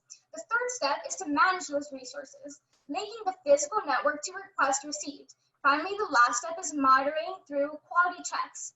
The software overlay can have overhead and immediate costs, as the infrastructure necessary tends to be quite expensive. We could develop it in-house, but outsourcing seems to be the best and most cost-effective plan. One potential system is the Op Manager by Manage Engine. Next slide, please. For the implementation of our ideas, we created a recommended timeline. Our first steps would happen during the first quarter of 2020, where we would implement bottom-up communication and begin to offer more diverse product lines, namely entering the rental drone market in preparation for the implementation of the Creativity Cycling Program. The second step would happen during the fourth quarter of 2020, where we would decide whether or not rebranding is a necessary step for us. Then the next step would be to begin the CCP initiative and change the way we market ourselves to potential hires in order to align with CCP goals by the end of the first quarter of 2021. The fourth step would be to evaluate the effectiveness of the CCP and decide whether or not we're ready for large-scale market entry based on product innovations and the overall success of our innovation team created by the CCP. If we decide that the company is ready, then we would choose between strategy option 1, which is loss leader, and strategy option 2, which is virtual network management. After this decision, we would implement the steps of each respective strategy in a timely manner. Thank you for listening, and I will delegate the questions to my teammates based on their expertise. Fantastic. Thank you, team. That was excellent. We're going to jump into Q&A now, so I will count that down. We'll start in 3, 2, 1. What judge would like to go first? Pablo, over to you. By the way, the presentation looked amazing, so great job, guys, and very well presented. My question is, so you talk a lot about the loss leader strategy. Is it something where you think the company with its current balance sheet is going to be able to execute on this strategy, or is it something where you guys think that the company should go out and fundraise and look to raise additional capital to be able to execute? So we definitely feel that there are going to need to be some preparatory manners and methods that we need to implement before we actually execute the loss leader strategy. So that's why we leave a bit of a gap in time and we allow the CCP to take over first to try to draw in talent and increase our competitive advantage before making such a strong financial commitment. In addition to that, we do agree that there's going to need to be some external injections from like investors or a loss absorption strategy like entering a new market segmentation at the same time, just to provide the capital that we need to get the loss leader strategy off the ground. Great. Awesome. Over to you, Stacy.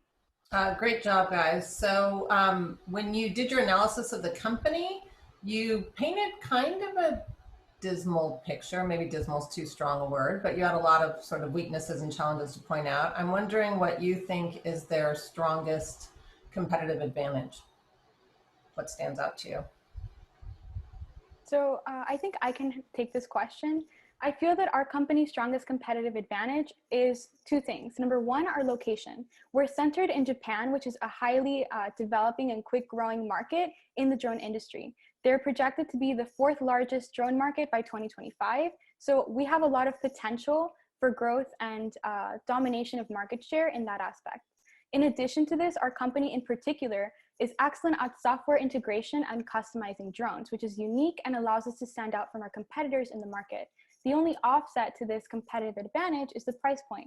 But if we target large enough clients, it shouldn't be that big of an issue. Full disclosure, I also agree that the company has a lot of weaknesses, and so I actually appreciate you analyzing that and being upfront.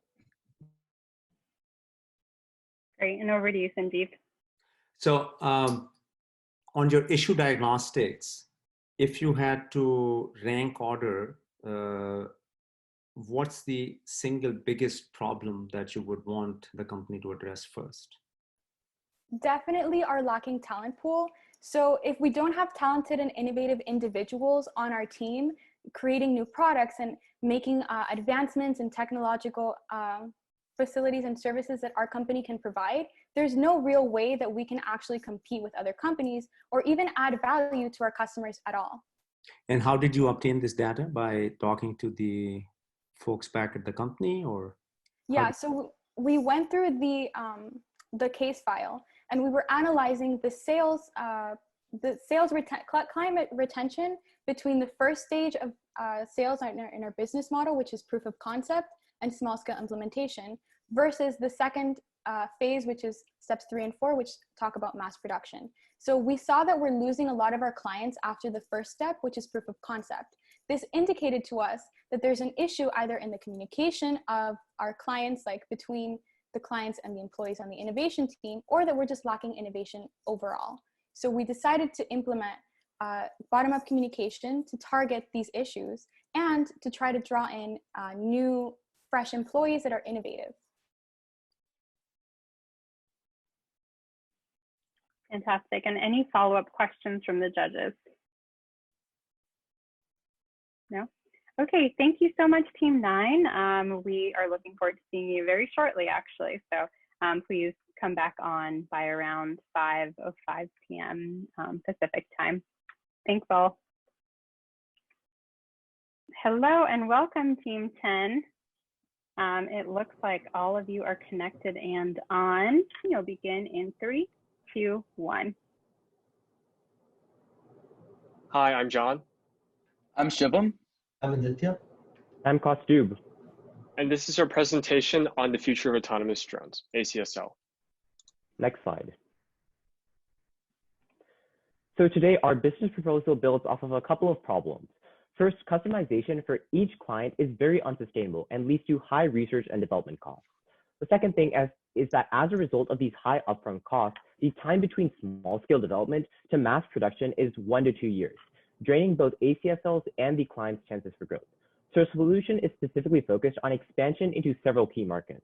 First, we would use ACSL's current marketing plan internationally by selling to businesses, increasing the overall revenue accessible to the company.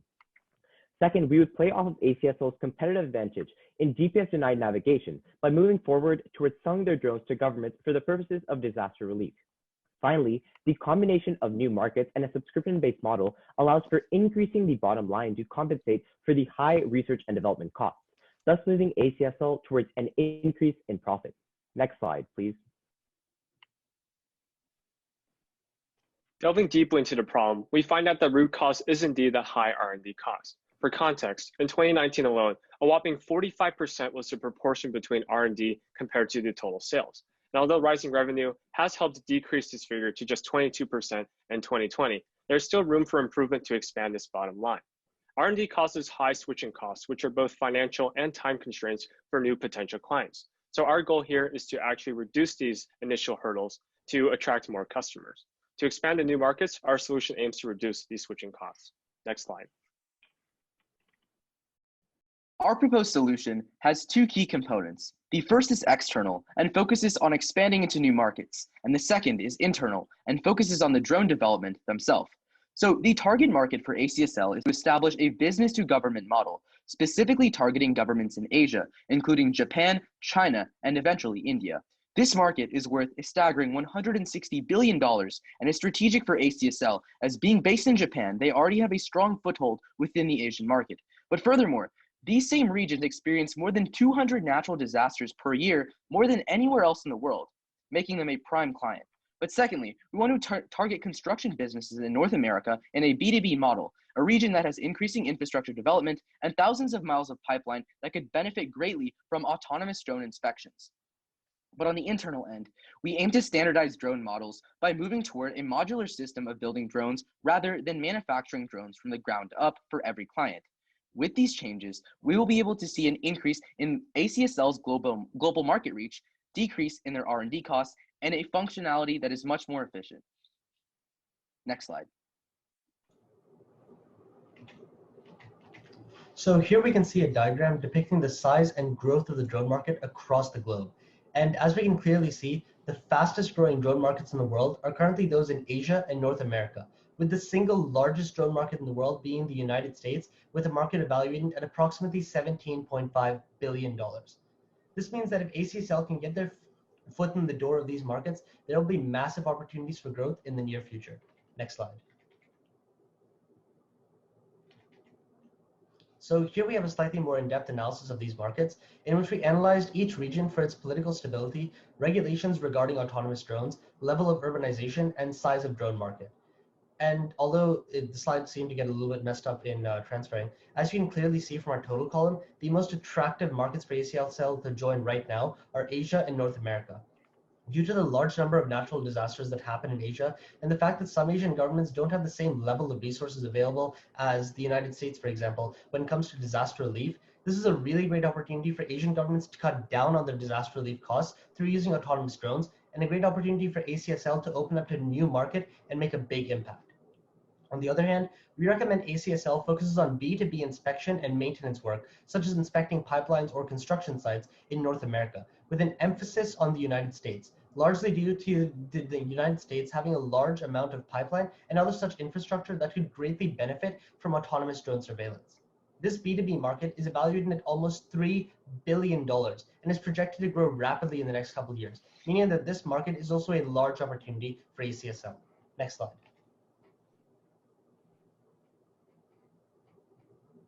So now that you've heard our proposed solutions, let's take a look at a possible timeline. Via 3 phases, the dual market integration strategy will be scaled to secure ACSL a leading market position in most of the lucrative regions that we discussed. So in the first phase, we have 3 years set out, which is the approximate time to go from that initial proof of concept stage all the way to the deployment stage. And in this phase, we'll focus on our 2 new markets, which includes the North American B2B market, specifically with a concentration in the United States. And we also have the Asia B2G market with a concentration in China. So in this phase, our primary objective will be to develop these skeletons for future scalability, with each skeleton pertaining or being tailored to a specific client or client type, such as disaster recovery or inspection.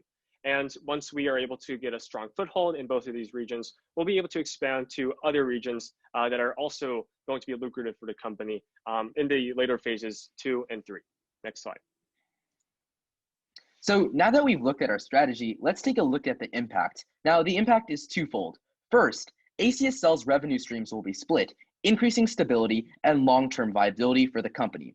The first revenue stream comes from the upfront costs clients are going to pay for the drones. And the second revenue stream for ACSL is implementing a subscription as a service model, specifically through annual fees for regular software and hardware inspections and maintenance. But thirdly, we can increase ACSL's market impact by using standardized task-based drones. This standardization will bring clients through steps 1 and 2 of research and development faster and increase the chance of clients reaching steps 3 and 4 of mass production swiftly.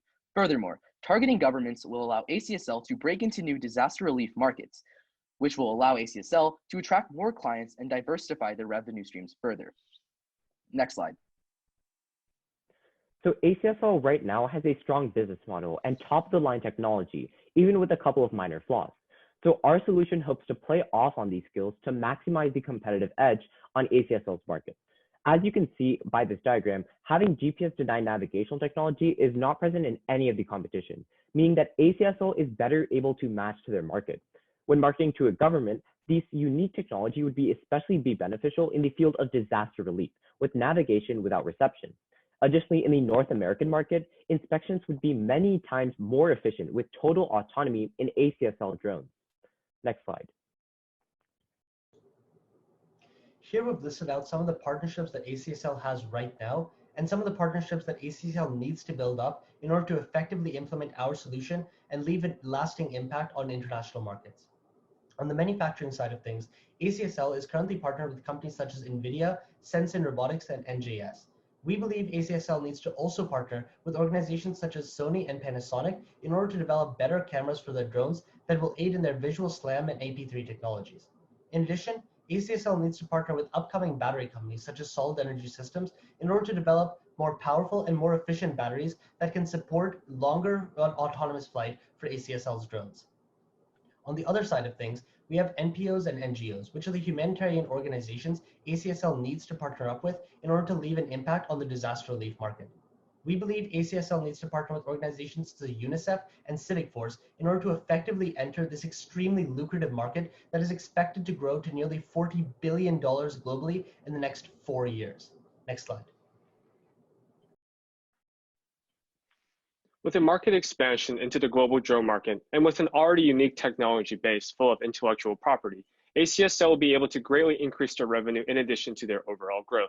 So first and foremost, there are three primary benefits to this proposal, with the first being the ability to expand client base growth exponentially. Because once finishing the later steps, steps 3 and 4 with the actual deployment, each client will be able to buy multiple drones, which accelerates growth and revenue significantly for ACSL. And also this expansion to new markets increases our aggregate demand, which will tie into our second point, which is a rise towards maximum production capacity.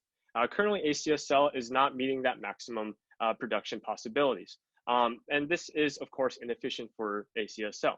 However, with this rise in demand, we'll be able to match that demand with an increase in quantity supply, which will help its efficiency or the efficiency of the business immensely and also aid in global growth. Finally, we can accentuate ACSL's competitive edge. Of course, ACSL has a much intellectual property that sets it apart from its competitors, specifically with autonomous drone navigation, and this will be able to position ACSL as an effective market leader. Thus, flying towards the autonomous age, we are looking forward to a sustained global takeoff for ACSL. Thank you for your time, and to the Tiger Global Case Competition organizers. We had a really great time working on this presentation these last few weeks, and at this time, we'd be more than happy to answer any questions or just anything about the presentation. So thank you, and I guess now it's time for Q&A. Yes, fantastic, great job, and love the coordinated backgrounds here. I'm going to count us down once more for Q&A for those 5 minutes. So we'll begin in 3, 2, 1. And Sanjeev, looks like you're off mute, so you can kick it off. Great job in identifying customization as a big barrier to scaling the whole business operation. So you guys picked it up very nicely on that. So as you look through moving from a customization of the product to a more standard strategy, did you guys give some thought to the transition, both in terms of product development as well as how would they position the product? And secondly, a quick question on the subscription-based model. Did you actually analyze the existing market to see what kind of dollar numbers a subscription model can actually bear? Yeah, for sure. So with the actual first question, I think Kaustuv will be the best person to answer that. Do you want to go ahead? Okay, sure. So right now, ACSL really has a strong market in present within a subscription-based model right now. So the thing is that ACSL already has a strong sense of revenue. That transition over to a more modular system would not impact the company's revenue that much. So the thing is, right now for each client, they have to customize completely from the ground up based on like the already existing skeletal frame.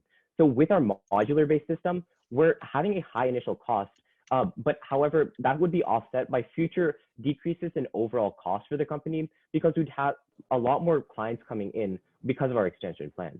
And I think John can answer the second part of the question. Yeah, and also as an additional part with the subscription-based model, that'll be more so after, it'll be like a long-term revenue source once we get those initial drones actually completed.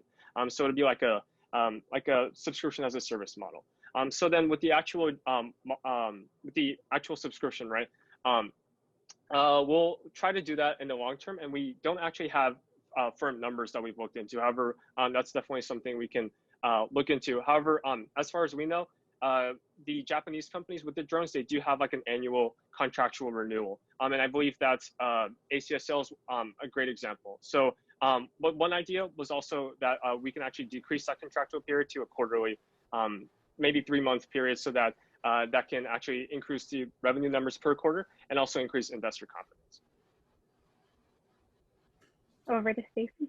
So I had a question that you finally answered on the last slide or the almost last slide, which was that one of your key strategies is the B2G market in Asia, but Asia is a huge target and you hadn't identified specifically where or why. And then I noticed China and India mentioned towards the end. So what are your thoughts on why China and India? Because we really didn't hear about that in your presentation. Right. So if you look towards one of the slides that John presented, we presented a 3-phase strategy specifically pointing at regional developments that we want to target in Asia. The first one would be China, because we see the largest growing economy in the world currently in China. They're also doing a lot of manufacturing. And most of all, and what we're really targeting is an increase in natural disasters. So we would say really focus on Japan first, but right after that, we would be going to China. And the reason we focus on Japan is because ACSL is already in Japan, and they've had many tsunamis. So we can see a lot of strategic like play to do there. But eventually, we actually want to move on to India, which is another really big place we can see aid for these drones. I think there's a lot of potential for autonomous drones, especially in India, having a very large population and the government having to deal with many people, especially within natural disasters. It's very hard since you're not going to have as many first responders on the scene, but these drones could really step in. Fantastic. And over to you, Pablo, for one more question.